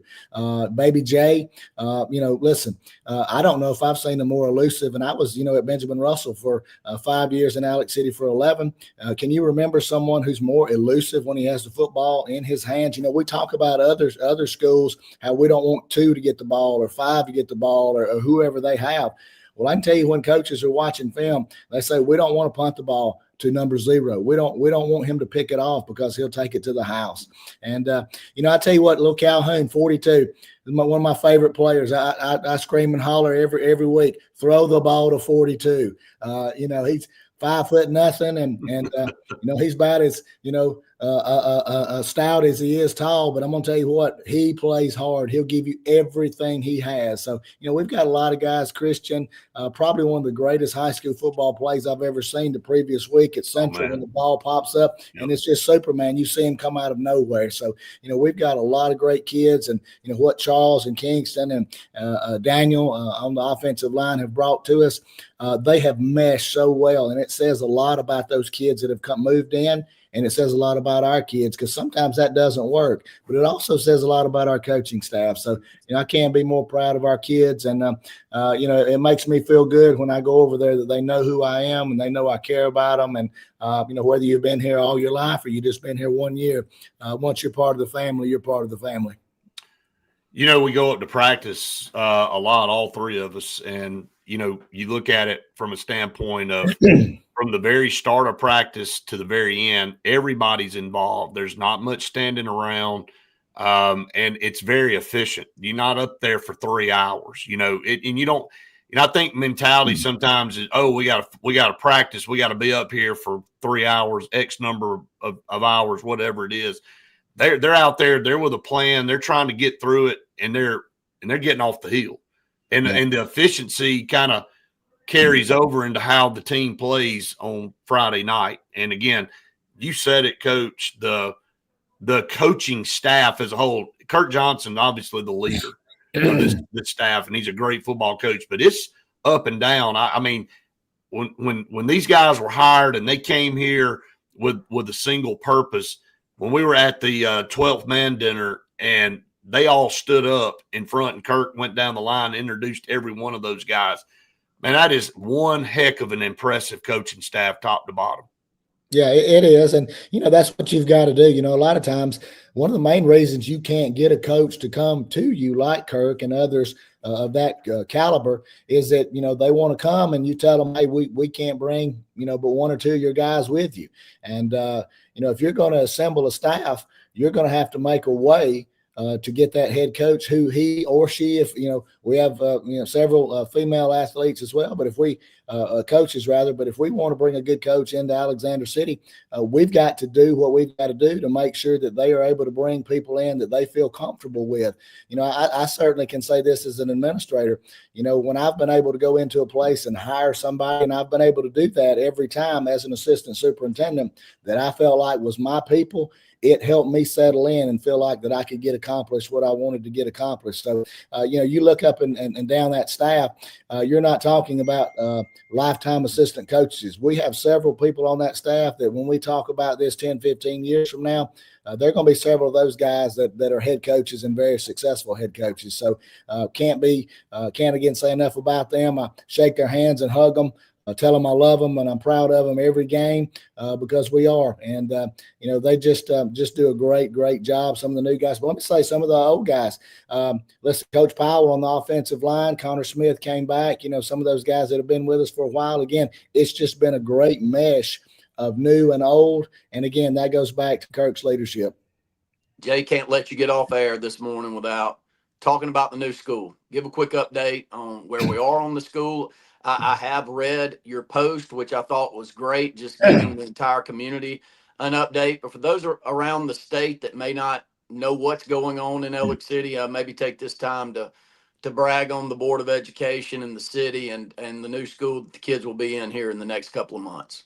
Sure, absolutely. Let me first say this about our board and the city. A lot of times what happens is when you make this kind of investment, you've got the Facebook warriors, the naysayers that, want to talk negatively about spending the money to do something like this. But listen, I don't have time to listen to any of that garbage. I'm just going to be honest with you. You're either, I remember a Shawshank Redemption. I don't know if y'all have ever seen that movie, but Andy Dufresne, he said this. He said, you get busy living or you get busy dying. And so we're in Alexander City. Hey, listen, if we're going down fighting. And we had a board that decided that we were going to do what we needed to do to build a 225,000+ square feet facility. We are now in the final stages. We'll have members of the Department of Construction Management coming either the week of the 15th of December or the 22nd and 23rd. That's Monday and Tuesday before Christmas. We feel like we'll have a final walkthrough with a building that size. It's going to take about 3 days for those individuals to come in and check the building off. We hope at that point in time that it will be signed off on. And we would love to be there the first day of school for the students, which will be January the 7th. I don't know that we'll make it January the 7th, but I really feel good about the last OAC meeting we had last Wednesday, that we probably are going to be in that thing by the end of January. Listen, when we do tours for the community, which we will do that in January, they're going to be blown away not only by the athletic facilities, but the auditorium, culinary, welding, just the science classrooms, the library. It is an absolutely beautiful building that fits right into the landscape of Lake Martin. It looks like almost looks like a lodge, but that's that's who we are and that's the feel we want. We're looking at an outdoor facility for our athletics, also on campus, a brand new track. The bleachers, Brett, I didn't tell y'all this. The bleachers at the track are going up this week. Nice. Looking at doing a turf for the entire baseball and softball field. So we've got a lot of things going on in the arts, in academics, and athletics. We're going to have an opportunity not only for our community to come out, but listen, if there are people in the surrounding area that are interested in being a part of something special, we certainly, again, anyone that wants to come look at our campus when we have those open houses, we'd love to have you come by. Listen, we need band members. We need people that are in our drama program. We need softball players, basketball players, football players. If you want to be a part of something special, and you're not already a part of us, I would encourage you to take a look at what we've got going on in Alexander City and at Benjamin Russell High School. Coach, appreciate you so much being on with us this morning. Wanted to get you on and kind of give a promo of what's going on here in Alexander City, and then, of course, give you a chance to talk what little you could with your voice this morning. I hope you're hoarse next Friday night too, after next Friday. So I do too, and guys, I just can't stand it if I get emotional, man. Well, I just love it. I love it. That to me tells you that, hey, you're in the right place. That to me, you don't fake that right there for sure. And I told you this: if somebody that didn't graduate from Ben Russell, you got more passion than almost anybody that's ever gone through those halls. So we may try to work out some honorary degree for you. Not that you need another degree, but we may work out some honorary. That one may mean more to you on the wall than anything. An honorary Benjamin Russell High School degree. Just stick me in the rows with the R's and put me in there, the REY. Just find my spot and give me a maroon robe and a mortarboard, and I'm in there. I love it. Would love it. We might do that for graduation this year. How about that? Hey, that sounds great. I call my mom and all my family and have them come watch. Coach Dr. Jay Reyes, we call him. I call him Coach. Coach, appreciate you so much, and we look forward to having you back soon. Okay. Yeah, appreciate what you guys do. Y'all have a great day. Appreciate it. That's Dr. Jose Reyes with Allen City Schools. We will take a break here on the show for TV. We're a little bit behind. We'll catch up. Stay tuned. A lot more to come right after this. Can't mask that passion. Nope. All right, so we got 2A and 1A. Reeltown gets through. My gosh, they scored 40, Brett, in the second half, didn't they? Yeah, 63-28. Wasn't that game close? Wasn't that game close? But Cottonwood, I think Cottonwood was ahead. I think they were leading. Yeah, I think they were leading. So, yeah, LA, he is again. I don't want to toot my own horn here, but hell, you can toot it. I'll toot it for you. I won't even let you have to toot yourself. Look, when that superintendent role came up, Brett Pritchard looked at everybody in this community that was willing to hear him, and he said, "I'm either going to strike out, but I know who I'm going to get, and you either get behind me or just get the hell out of the way." And I'll remember the phone conversation when it happened. And you got to have bullheaded people. I don't care what. And Lois Ann's probably one of our best business people, and she didn't become without a Chick-fil-A owner without being passionate about what she was doing. They don't give those franchisees away. No. So anything you do, you got to get the right people in charge. And, but you've also got to have people on the back end that are willing to go fight for you, because it's a fight. I'll give you for instance, this week, that lake that we love so much, which is the reason that we have a lot of the luxuries that we have in Elliott City. Right. You got a new development that's getting opened up by Russell Lands, who, by the way, if somebody wants to come with some negative stuff on Russell Lands, take that somewhere else, please. I mean, you know how lucky we are to have a great company like that that's developed and has the tax basis to the level that we do in Elliott City. Got new development, and there's probably 400 comments on a post out there, and there's not a single positive one out there. So if you like allow the negative naysayers to put you in a bad mood and make decisions around people, hell, they're negative about everything. If you let people that are keyboard warriors, and let me just say this, I've pretty much become, and I've told people this several times, I'm on this device 6 days a week. I'm serious. I'm on there 6 days a week. Randy jumps on a couple of days. Faith and I are on a podcast literally 5 days a week. And they have critical comments about her. They got critical comments about me. They got critical comments about you. Yeah, I just back there typing from their basement, man. And Faith will get on to me. She's like, "Don't respond." I'm like, "No, this one's special. I'm gonna respond to this one." I like to pick one out every once in a while that I'll jump in there and respond to, because if you're gonna be big and bad, man, like, look, we put ourselves out there and we don't claim to know everything, and we're not the master of all knowledge. But don't come at me from some KG 4965-2 name. You ain't even got enough, to put your name out there, and you're gonna come at me with some little. Had a guy tell me this week. This is the one I fired back. My own daughter got on to me for this one. I just got to say this.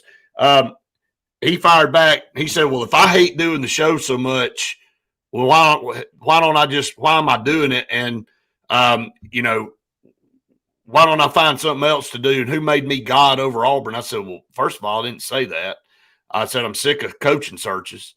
I said, but by God, it's my damn show. And if I want to just sit there and complain for 45 minutes about whatever I want to complain about, I can.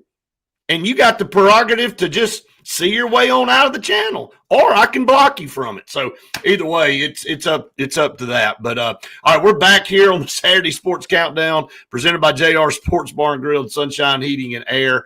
I appreciate all of you so much. Thanks to Dr. Jose Reyes for being part of the program this morning. Again, just very passionate about his job and the kids in this community and everything that's involved. So it's great to have a good leader in place. All right, Randy, let's finish up 2A. Coosa Christian 49-16 over Lexington. Is this Coosa Christian team going to get over I mean, they've had a lot of controversy and a lot of different things, but this school they're making their push to try to win a state title, and they're tough up there in the north part of Alabama. No, they're led by a coach that's been to the mountaintop before, and so can he take them back there again? I would lean to say, looking at the scores that they've had this year, it's going to be a tough out for anybody that matches up with them.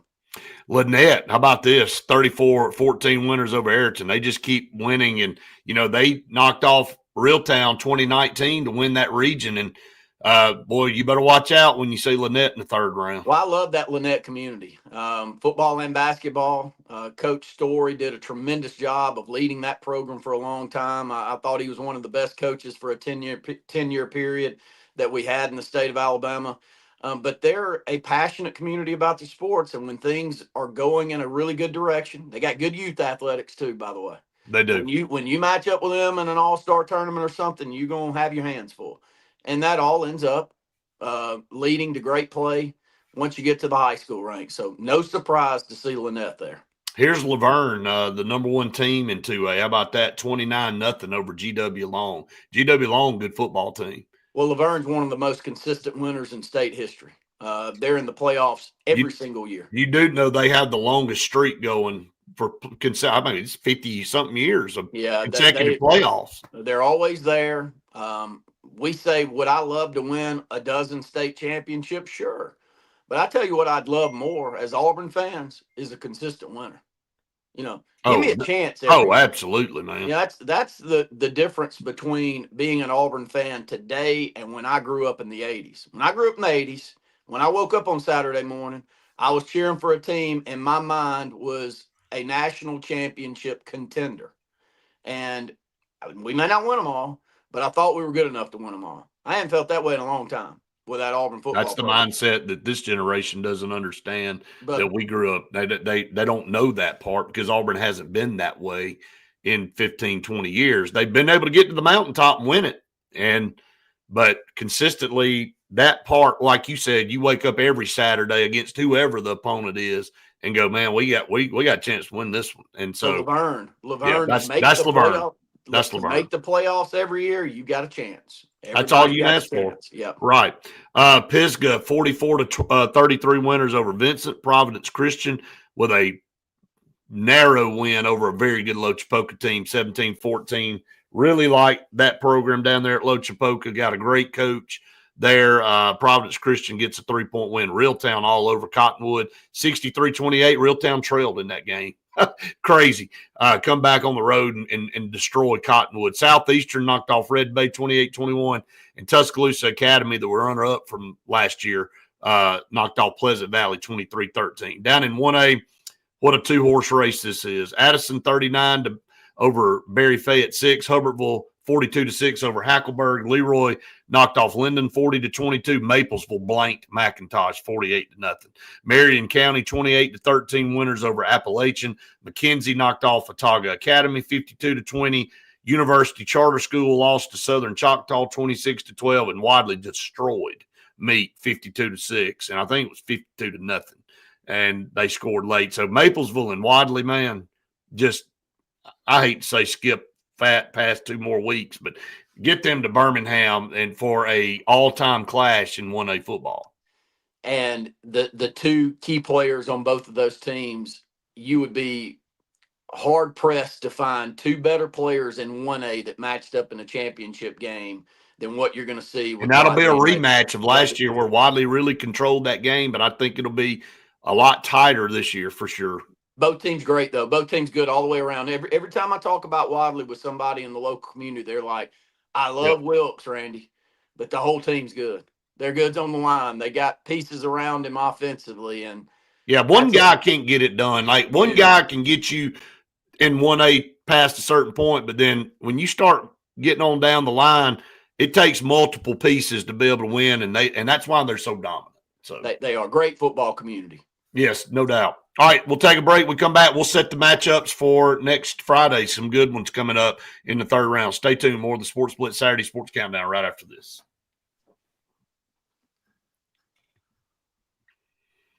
Yeah, let me back up and see what that record is. Laverne has 42 consecutive seasons making the playoffs. 42 consecutive seasons making the playoffs. That tells you about your program. Like that to me, that's the equivalent of the Lifetime Achievement Award, man. Like you just keep doing, you just find a way, because that is so hard, man. Yes. I mean, we live in a wonderful football community. I mean, a wonderful one. But hell, Danny Horn coached us to 1-9 in 2 years. His first two. That's how bad we had let it get at one point. So, and every community, I'm not knocking up. Every community has runs like that. Guess what just got broken? 5 consecutive game scoring record at 343 games got broken last night when they got shut out. And by the way, AHSFHS.org. The Alabama High School Football Historical Society.org. If you want history, go there and get it. If you can tolerate the horrific ads that pop up now, then I've told the guy that runs it, I'm like, hey, look, man, I get it. You got to run ads, but whatever format that is the worst. And the close button couldn't be more microscopic to try to close one of those ads out. So you are forced to see it. Like, it is ingrained, but you may be so pissed off about that ad that you're like, I don't care for selling whatever. I ain't buying it because this thing's – but seriously, that site is – it is – and how fast it's updated. Like, man, it's one of the 8 – it's the – can it be the 9th wonder of the world? Yeah, this website. Yeah. It's unbelievable, man. So – Poor Tiger said, be right back. I'm packing to move to Alex City. He said, we have no culture for high school football up here. Not sure for Tiger where you're from, but hey, I think we all say it. And you said it just a minute ago to Dr. Reyes. Man, when you don't have to be just an athletic minded person, but when your sports programs are doing well and there's the energy in the building, like, look, my daughter's in the 11th grade right now. She's on the dance team. They get so excited about Friday nights and perform. They get to perform and all, but they get excited about the game. I mean, and just everything that goes on that surrounds leading up to the next Friday night. You know, you go to a school, no offense, when they ain't won since Buck was a calf, what you getting excited about on Friday? Oh, it's disappointing. How do you go to a pet rally? I mean, I'm just being honest about it. Well, it's the reason that you can't turn a blind eye to poor performance, you know, and it may be the nicest person in the world leading one of your programs, but if you're 5-30 in the last couple of years, hell, you got to go in a different direction. It's just time. I mean, and you got to kind of know it's just grueling. I mean, man. it is, and it's not that you like saying it, but I'll say this, and you may be taken back a little bit when you listen to Jay or one of us talk about, you know, find you a community that you fit in well with and has people around leading that you want to be led by. You know, if you watch Jay get on camera right there and you like what you see, hell, he's the one running it. He's the superintendent. If you want to be in a community that's got a brand new school, it's right there. And Brett and I've covered some that were cellar dwellers for a very long time. I'll always go back to Thompson High School. Yeah, people don't realize how bad of in the cellar they were. That was not a good program at all. It was getting beat 57-3. Can I just tell you this, Randy? I never really said this before, but I, recruited for Central Alabama forever.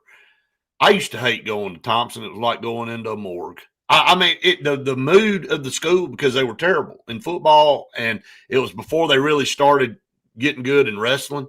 And it was like, dude, you walk in, and it's like, golly, man, this place is Deadsville up here. That ain't the case anymore. And now look at all the different things that have come around. And and the facilities that came with it, the energy that came with it.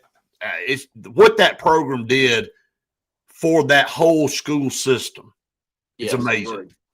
So what those two coaches did. I always give credit to Mark Freeman, but you give credit to that wrestling program 100%. because it was the That's one what started it all. That started it all. It was the one that you go, if I do this to that level, I can have that success.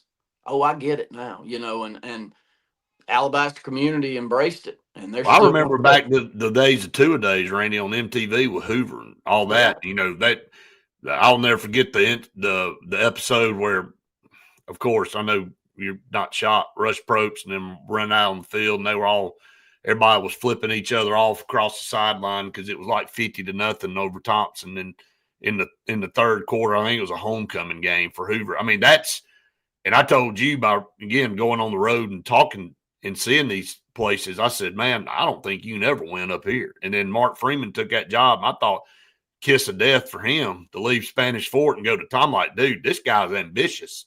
Like, he thinks he can go from – this guy's so good at Spanish Fort. He said, watch this. I'm about to move Birmingham to the team in this region that's been dead last for so many years. I'm about to put them up. And he did, man. And I told you I'd eat my hat. I almost had to eat my hat because I didn't think you could. I didn't think even Mark Freeman could, but he did. It's a leadership thing, man. It's buying into a culture and changing that philosophy. And he pretty much went in there and said, hey, why can't we do what they're doing?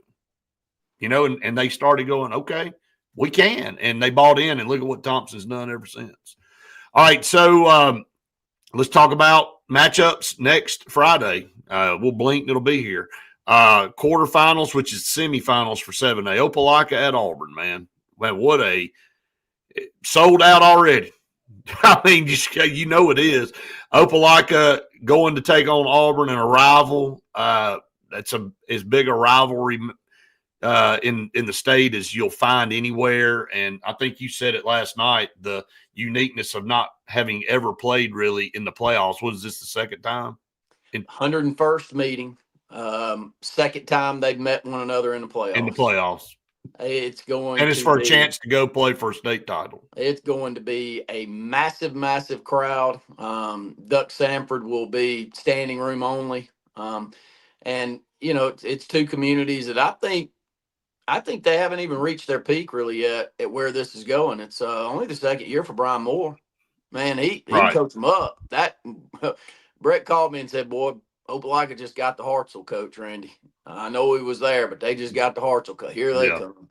And you couldn't have said that better, Brett Pritchard, because it didn't take him long. Man. And they won a lot of close games. They just find a way to get it done, and great coaches do. Yep. We'll welcome in the Wizard of Oz here for the curtain in the background. Glad to see you, Luke, here. Thompson at Phoenix City, that has been the state championship matchup every year, it seems like forever.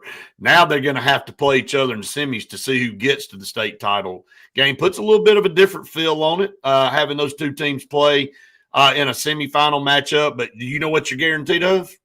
A different championship game. So, hey, I'm for that. Let's see how it all plays out. You know me, I'm always for the best two teams to play for the championship. I think that's the best way to do it. And I do think Thompson and Central are probably the best two teams, but in reality, it's probably just Central. I mean, I'm not here to, throw Thompson under the bus, but I think Central's so good, it's not going to matter who they played in the finals anyway. I'm with you. And again, it'll be an all East Alabama state championship game unless Thompson's able to upset Phoenix City. Phoenix City going to be taking on either Auburn or Opelika. So, that's a banner waving for that East Alabama region. Well, what I do like about that, Brett, is that it should guarantee a pretty good crowd because, there will be a built-in rivalry. So it should guarantee a pretty good crowd. Not that there wouldn't be if it were Thompson because they're closer, but I think that the Auburn, Opelika, and the Central Phoenix City crowds will travel. And honestly, it sounds like I'm just saying Thompson has no chance. I'm not. Thompson has a chance to win this game, certainly. I just think it's going to be Central. I mean, if you ask me to pick who's going to win it all or win this next game or whatever, I'm picking Central. I think 15 weeks ago we all said Phoenix City. I mean, that's the thing. And so until it's Randy, it's like when we used to talk about Hoover. Everybody's like, I'm tired of Hoover, tired. Well, if you're tired of them, somebody knock them off. You know, I mean, it's just kind of the way it is. So we'll see how it all plays out. That's why they play it on the field, not on paper. All right, 6A, Homewood at Clay Chalkville. That's an 11-1 at a 12-0 Clay Chalkville. Clay Chalkville has been the supreme team in 6A. They've kind of separated themselves. A good football team. Hueytown at Benjamin Russell. That'll be 3 in a row for Ben Russell at home. They just keep rolling on. Muscle Shoals come from behind win on against Parker. They'll play at Mountain Brook and then Saraland at Pike Road. I'll get y'all's thoughts on some of those games and we'll take a break. Is the Mountain Brook game at Mountain Brook? I thought It's last night. It's at Mountain Brook. Yep. Oh, okay. Well, I'm okay, because next week I've got Sela by myself. I may take her to that one. So that's what I was asking. Who are they playing again? Muscle Shoals. Very, very good football team. Yeah, that'll be an interesting game. And Mountain Brook, they're really surprising to me. I know they've got some good players. I just didn't think they'd make it into the third round, but I'm happy for them. And getting them at home, Brett, I was going to go to that game. You know, the thing about Mountain Brook defensively is give them a week to scheme, have that game at home. Muscle Shoals is good on offense, but that's not where their bread's buttered. I expect that one to be a great game. And, man, Homewood, I know a lot about Homewood. I don't know a lot about some of these programs, but I know a lot about Homewood. And when they're good, you don't want to play them. Well, they got to actually travel to Clay, because if Clay Chalkville had to go to home cooking, I mean Homewood, and play a game, that it would be, it's tough. It's hard to get out of home cooking. I mean Homewood, Alabama, and get a win. So all right, let's take a break for TV. Come back, we'll finish up the matchups and we'll talk a little bit of college here on this Saturday. Stay tuned, more to come right after this. I'll continue to run down during the break here. Tubbs said the real story right now is in Huntsville High's wrestling room. They have become dominant as of late up there in Huntsville. No, they are. They're great. And it takes that in 7A. Yeah. You know, they win the state championship last year, but to beat Vestavia and to beat Thompson in wrestling, you better be obsessed with it. Because those two communities are. And Tubbs said Myers if he's not able to go for Auburn, it'll be the battle of the backups. It will be. In that matchup. All right. So you're telling me that the state championship combatant against Central Phoenix City may be rolling in there with their backup quarterback? Well, both of them. Opelika's been playing their backup quarterback for 10 weeks, though. Yeah. Okay. I thought that, but so he's not. I'm saying if Myers can't play, and I don't know what happened to him last night. Does anybody know what happened? Shoulder. It was a shoulder. Okay. Yeah. All right. But I'll say obviously this. He wasn't phased, and they just went down there and destroyed. And I haven't seen the stats yet, but the talk that I heard was the stats that the 10th grader put up was exceptionally good. So look, if you're you're there in Mountain Brook. So I'm going to bring up Mountain Brook, Auburn, one of these communities where you really groom kids from when they're young up. If you're the quarterback at Auburn High School and you're in 10th grade and you're the backup, you are really good. You are really, because you are beating out an immense enrollment to be the backup quarterback at Auburn. And the only reason that you're not the starting quarterback is because you have a transfer in Casey Myers before the season started in the summer. You're not a normal athlete. Now, if you're a 1A quarterback, and you're one of the best players in the state, and then you get a little 10th grader that really probably hadn't taken. I mean, think about Pike Road, what you just said. Casey Myers leaves, and they look at what they're still doing. And I tell you, man, that's the tip of the hat to Granger Shook at Pike Road, and you lose a guy like him, dynamic. And I know they got great players still, but. Well, think back, Brett. We took a great team down to play Spanish Fort. Yep. In the second round of the playoffs. Maybe Tyrese Group's junior year. Right. And unfortunately for us, their number one quarterback, who was the Johnston kid, was injured. and all they did was snap it to the freak show of all freak shows, which was their receiver back there, quarterback. I was like, hell, give me Johnston back. Yeah. I mean, don't snap it to him anymore. Please, whatever it takes to not have him touch the ball every play is what I want. All right, we got 25 seconds, and then we'll be back for TV. We'll go through these matchups, and then we'll get on into college.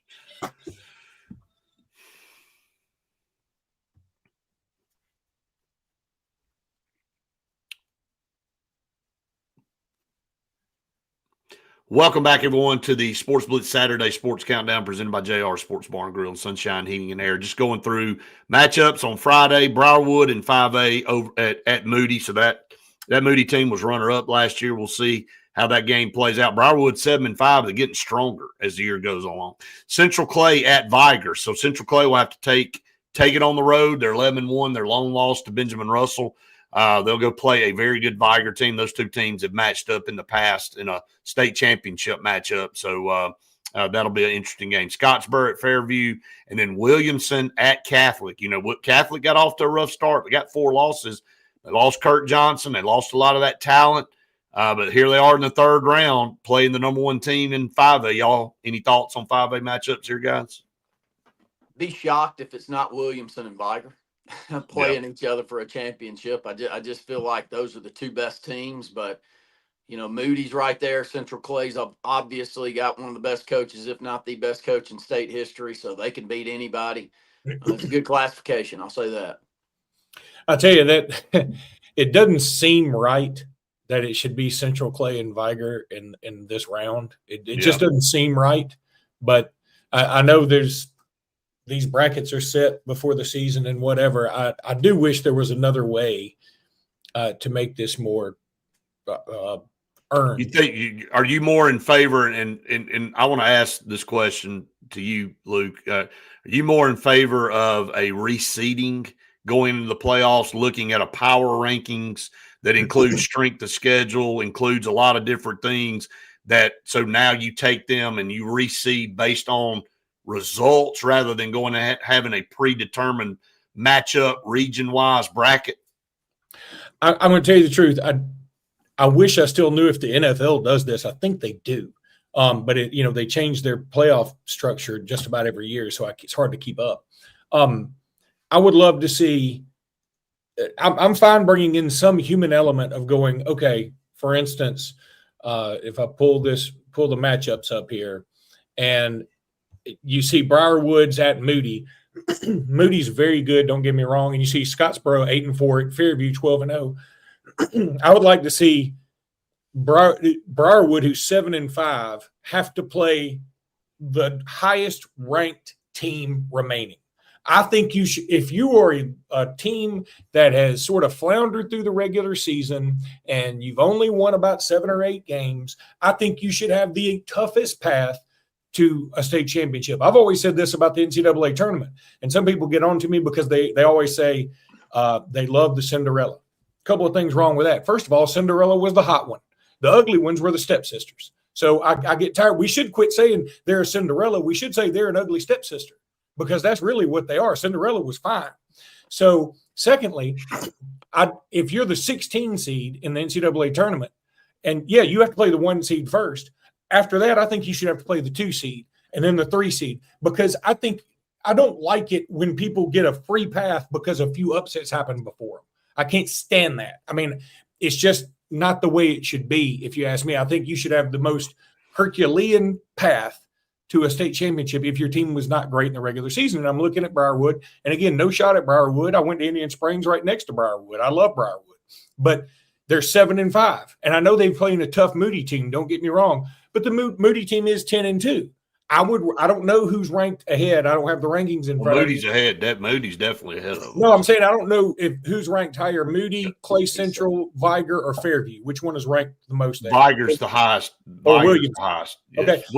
Williamson's number 1. Viger's 2. Okay, then in my opinion, Briarwood should have to play Williamson, because Williamson earned the right to have an easier path through the playoffs, and Briarwood earned the right to play in the playoffs but have the toughest path. So that's what I like.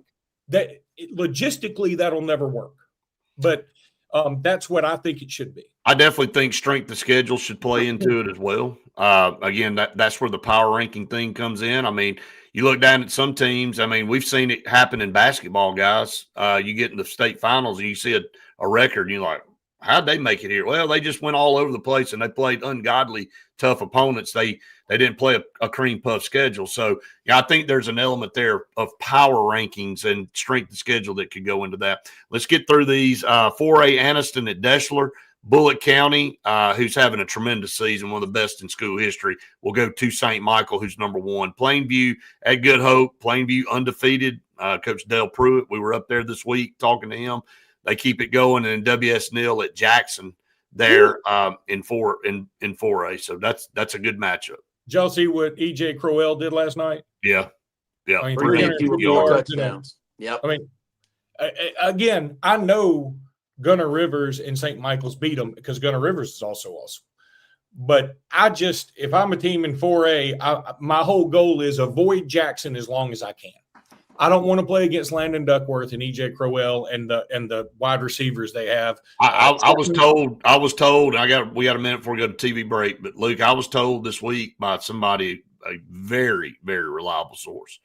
And if somebody wants to dispute this, they have a right to. This comes out of the horse's mouth, somebody in that area, that they could destroy teams if they just turn around and hand the ball to EJ 40, 50 times. They're trying to keep people happy. And they're trying to spread things around, and they're trying to, and again, you run into that sometimes, and, you can be your own Achilles heel, Yeah, it's too late to keep people happy. You're late in the playoffs now. That's, that's rearranging I'm just saying that could be something to watch. I mean, do the important stuff. Hand it to him or get in the lifeboat, one of the two. Beauregard did that year, Randy.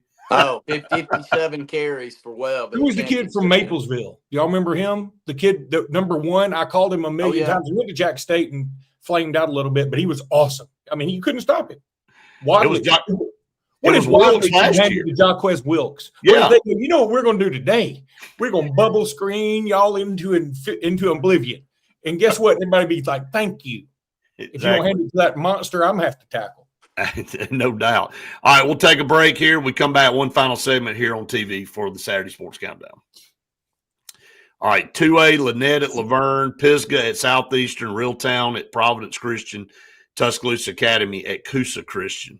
And then 1A, you got Addison at Marion County, Hubbartville at Wadley, Leroy at McKenzie, Southern Choctaw at Maplesville. Just scratch it all out. Maplesville at Wadley in 2 weeks. Just go ahead and write it down and for a state title. We could save a lot of time, y'all. A lot of travel, a lot of gasoline. We could save a lot of get these boys, go ahead and get them started on basketball. It's going to be Maplesville and Wadley. And I don't mean that as a shot at anybody, but I bet you the teams that are playing Maplesville and Wadley go, yeah, probably will be Maplesville and Wadley. Lead in with this question when we come back. Luke, if you can answer this sincerely, it's from your good friend Justin. Jesus Christ, Justin. Who would you hire? I mean, Justin, and he know with the Cal's got a hell of an really, Justin. I mean, do you think Luke can sincerely answer a damn thing regarding Auburn? Like that is like, I swear. Cal's offensive coordinator has really been lighting the world on fire. I think y'all need to give that man another shot. Send him packets. Talk about, what's the best game plan for Auburn to win? I tell you what, just throw these bubble screens out here. I think y'all do just fine doing that. Hey, where's Coach Lack? Is Coach Lack around? Let's go get him back. I think that, listen, y'all throw one of your own under the bus like that. Couldn't imagine us. All of a sudden, he's got a soft spot in his heart for how Auburn people are treated. It's amazing. Sofas. I can't believe it. I thought y'all were family. This past Saturday, which, by the way, happy birthday to your mom, Luke. But Luke sends a message out on Saturday, and it's like, I don't want to hear anything from any of y'all if that's not a holding penalty. No, that was Austin. Austin did that. It was me. And Austin don't pop in, but every time the moon rises in a certain spot in the sky is when Austin will text. It's always some smart ass comment. You know what went through my mind? I was like, reach over there and give your mama a hug for me, Austin, because that sounds just like what your mother's sitting over there beside you saying. As Vanderbilt as Vanderbilt goes through an entire game and doesn't get called for holding, I'm sitting on the sideline and watch this guy pull a Morris Williams jersey almost completely off and put it on himself. And the referee goes, no, I don't think I'm going to call that. But you know what? It's always common to go through a game and not get a single holding call. Mama did say it was the best birthday she's had in 78 years. Oh, man, I thought it right when Austin said it. I said, yeah, that's not even coming out of your mouth. That's You know what, from your mother. I posted that thing on Facebook. I said, you know, in the words of her favorite artist, Tupac Shakur, "Dear Mama, you are appreciated." She has no idea. She's like, "Who's Tupac Shakur? Did he go to Indian Springs with you? Who is that?" She has no idea who that is. All right, we got 20 seconds. We'll go through the schedule for today. Do you want me to answer Justin's question or not? Yeah, Not really. Go start with that. Nobody cares. There's no sincerity to it. All right, here we Nobody go. I'll give cares you my about word. that schedule. We want to talk about the coaching search. Well, we got Nate 6 minutes. Well, All right, take here we all go. 6 minutes and talk about what we want to talk about. Welcome back, everybody, to the Saturday Sports Countdown, presented by JR Sports Bar and Grill. Y'all have the floor. All right, Luke. Justin Clayton asked, and if you can answer this sincerely, who would you hire if you're Auburn? All right, and I mean this sincerely. I think Summerall's the Sure. answer. Because now I'll say this. I've had a couple of other folks who are, you know, Alabama people go, man, you know, I've had some interactions with Summerall, and he's such a rah-rah guy. He's so serious. I think he'll be loved down there. And they're like, you know, he's the kind of guy that would worry me. I'm not going to pretend that I know a ton about John Summerall. I do. I've listened to one interview with him on one of the college shows, maybe at the beginning of the year, because they were talking about him and how Tulane was doing pretty well. And he said something to the effect of, you know, he said something that got them laughing. He said, look, if y'all don't want to hear the truth, don't ask me, because I'm going to tell you exactly what I think. My wife's going to tell you that's what I do. My kids are going to tell you that's what I do. And I did have the thought, you know, that seems kind of like what Auburn would need right now, because they have had Hugh Freeze, who it always felt like Hugh Freeze was after the fans. I think John Summerall would be a guy who the fans would follow. Hugh Freeze almost like waited to see what the fans were doing, and then he tried to jump on board, and it was inauthentic. And I think y'all caught on to that, where, you know, instead of being a coach and a leader, like for instance after Georgia, whether you think it was a good call or not, the head coach can't go into the halftime interview and go, oh man, we just can't get a break. Can you believe how bad we getting screwed over there? No matter what the fans are saying, the coach needs to go, we need to forget all that crap. We're kicking their butt. We just ain't showing it on the scoreboard. Let's go kick their butt some more. That's what a head coach does. Right. But Hugh Freeze was the opposite. He was like, oh, poor me. I just can't believe I'm going to take this little old buyout and get out of here. And I don't think John Summerall will be that way. Now, the other caveat here is, I mean, you say, who would you hire? They're in the shoe in. I don't know who I'd hire for Tulane. I mean, for LSU, for Florida, for Arkansas. I don't know. Arkansas, apparently, there was a rumor yesterday they're in talks with Ed Orgeron potentially. And I'm thinking, okay, that's a curveball. That ain't exactly the direction I'd go, but I don't have another answer. I mean, this isn't I don't know if it's a great year for coaches or not, because we don't know enough about any of these guys. We know James Franklin can't win the big one. We know John Gruden's been retired for about 12, 15 years. We know that John Summerall has been good for the 4 years he's been at Tulane and Troy. Give me somebody else. I mean, you just guys that are at other places like Clark DJ Lee. Durkin? Yeah, DJ Durkin, Clark Lee. I mean, Eli Drinkwitz. Those Well, guys. Clark I mean, Lee, we don't know if Clark Lee's any good without. yeah, because without Diego Pavia, I mean, we don't know if DJ Durkin really knows all. I think right now, the one thing I'd do if I'm not Auburn, and I mean this with utmost sincerity, because I hope you hire him, because I think I'm right on this.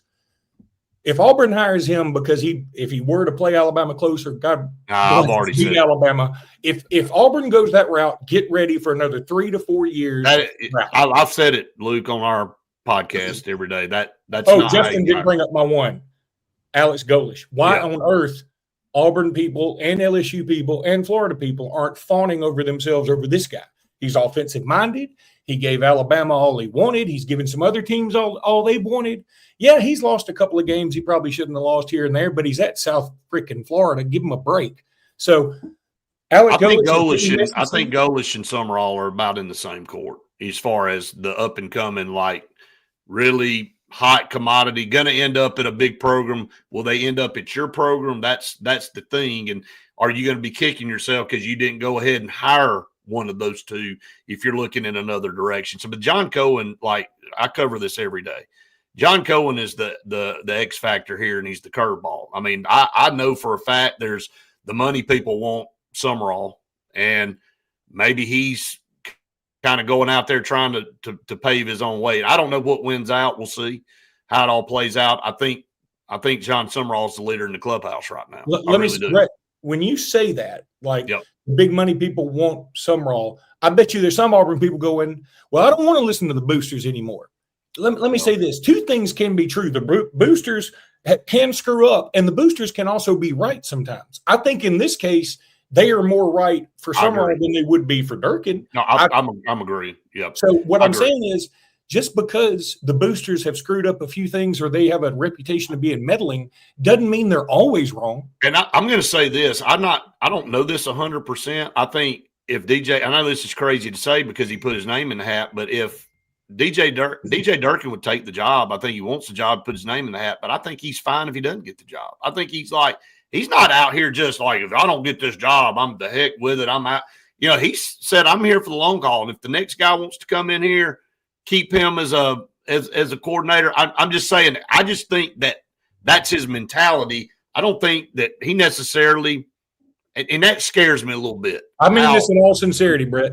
If the next guy comes in and keeps DJ Durkin, I am going to like that as an Alabama fan. That has disaster written all over it. And I don't think it will is what I'm saying. I'm just saying from his mentality standpoint, I'm not sure that he's just all on fire to be the head coach. He either needs to be the head coach next year or he needs to be gone. Those are the two things. Let's close out. Let's close out for TV and we'll stay up for a few more minutes. We appreciate everybody watching each and every week. We'll be back with you next Saturday for more of the Saturday Sports Countdown. All right, I'm going to jump off because I got to be on Rick's show. So let y'all finish it up. And Bubba? Rick and Randy? Yeah. Rick's show down in Mobile. Rick Cleveland. Okay. All right. But yeah, I think from a standpoint of Auburn, you know, you look at it, I think it'll be Summerall at the end of the day. It just feels like that unless some kind of crazy out of left field Clark Lee hire or something like that would pop up. But I'll tell you this, I won't say it because we're still up, but there was a national guy that I spoke to said he really believed it would be Summerall. This was 2 or 3 weeks ago. He said he really believed it'd be Summerall. I said, but if it's not Summerall, he feels like it'll be Clark Lee. And I'm like, what? He goes, yeah. He goes, he interviews well. And I said, and this guy's an Auburn guy. And I said, well, yeah, but I mean, he hadn't done anything without Pavia. That's the one thing that he goes, I know that's what scares me too. And I think you got to be smarter than that. I mean, look again. Clark Lee may end up being an outstanding guy. The next quarterback may come in there and they may have this thing turned around at Vanderbilt. And they just keep rocking and rolling. So, but you don't know. They play hard. They do play hard, and you don't know that. You just don't know. So, but if it were for me, just like you said, with the landscape of who's out there, I mean, it just felt like Summerall out of the gate was the guy, and we'll see how it kind of plays out. Did you watch any of Jeff Brom? You couldn't. You were at the BRHS game. Jeff Brom for Louisville last night. I think if you were an Auburn fan thinking, you know what, Jeff Brom may be an option. If you watch that game last night, you're like, I don't want that. I don't even want to play Louisville. I don't even want to be near him. I mean, he screwed up so much last night. And again, one game is a bad thing. Well, they lose 20-19 to Clemson or something like that. Lost 20-19. Clemson was trying really hard, like, we don't want this game. Here, you have it. And Clemson's punter fell down and they get it and they lose yardage and they miss it with one kicker. They try another kicker, he misses it, and they get the ball back and they screw it up again. Jeff Brom coached as poorly as a coach can coach last night. Doesn't mean he's bad all the time. I'm just saying, if you didn't know anything about Jeff Brom and you're like, maybe I should give this guy a chance. You watch that game last night, he is out of your contention. You know what I mean? Yeah. He looked bad. And I don't know that you've really heard his name up there. I mean, I know his name's in the mix, but I don't know how serious that was. But hey, yeah, it's gonna be interesting to see. I mean, I think John Cohen said he wanted to try to get somebody in there as quickly after the Iron Bowl as possible. And I think you got to have that time frame and that mentality now because of the portal and the way things work out. So we'll kind Early of see how it signing plays season. out. The signing season, because the Yeah. signing season Exactly. Now you don't have you just have the one portal window, so you got to make hay. And for other schools, if you got a good coach, that other schools are going to come after that coach. There's no etiquette anymore because the calendar. Because of the calendar. Let me say this about that too. And somebody pointed this out. And I know that we, as guys who follow recruiting, and you love player X and player Y, it is much more important to get the guy you think is right. Now, he may end up being wrong, but get the guy you think is right than it is to keep any players. You could turn over the whole roster if you truly believe in the guy you're bringing in. Oh, there's no doubt. And if they're good enough and they have the right mentality, they'll work it out. Yeah, exactly. Clemson didn't cover I thought Clemson was a 2.5 point or 1.5 point favorite. I thought Clemson was. So you say you knew Clemson would cover. Justin saying, I think they didn't cover by a 0.5 point or a point. Yeah, I think so. So, but anyway, all right. Well, we'll go ahead and wrap it up here this morning, and we appreciate everybody. What's your thoughts, real quick, before we get off on Oklahoma, Alabama? I'm worried about it. I mean, R. Mason Thomas is doubtful. I think that helps. I mean, you always hate it to be an injury thing, but that guy's a menace. And they've got another, I think, a linebacker that could be out. But, it feels like Alabama had to go through, that tough stretch of 4 ranked teams, a couple of them on the road. And then we come back and play an LSU team and don't look very inspired. So I'm hoping that this one is – because if Alabama wins this game, they're in the playoffs. If I'm Coach DeBoer, that's what I'm saying. Like, guys, everybody's got to get off their dead butts today, because if we win this, we're in. I don't care what happens to Auburn. I don't care. I mean, we're going to beat Eastern Illinois. I don't care about the other stuff. We're 100% in. Beat this crowd, and then we'll deal with the rest. The rest is gravy. And I hate being this way. I hate being this way because I love conference championships. I don't care if we go to the conference championship or not. And I hate that this playoff system has made me feel that way, because I want to love it. I want to, but it doesn't mean much. You can't anymore. It's another liability is all it is. Well, it's like, okay, would I rather go to the SEC championship game? And I think the answer is I probably would, but it's close. Would I rather go to the SEC championship game and win it and have a bye, or not go to the SEC championship and know that you're don't have a bye, but I don't have to play that extra championship game, but I do get a home playoff game. Yeah, I don't know. It's closer than you think. Yeah, I'm with you, man. I totally with you. So, all right, brother, you going to the game? No, I'm down at the beach. We got. Y'all are down at the beach. Down here, so that's right. So, they put it at a very, very convenient time. I think her soccer kicks off at 2:30. So does Bama. And then, but she send me a message in that group text from you and Randy. Just say test. Send me a test message real quick. It's not these messages aren't popping up for some reason on my, like, they pop up and then I go to click on the text and I just sent it there. That one popped up that time, but so it's just kind of acting crazy. All right. All right. We'll y'all have fun down at the beach, brother. We'll see you, man. All right, buddy. Bye. Bye.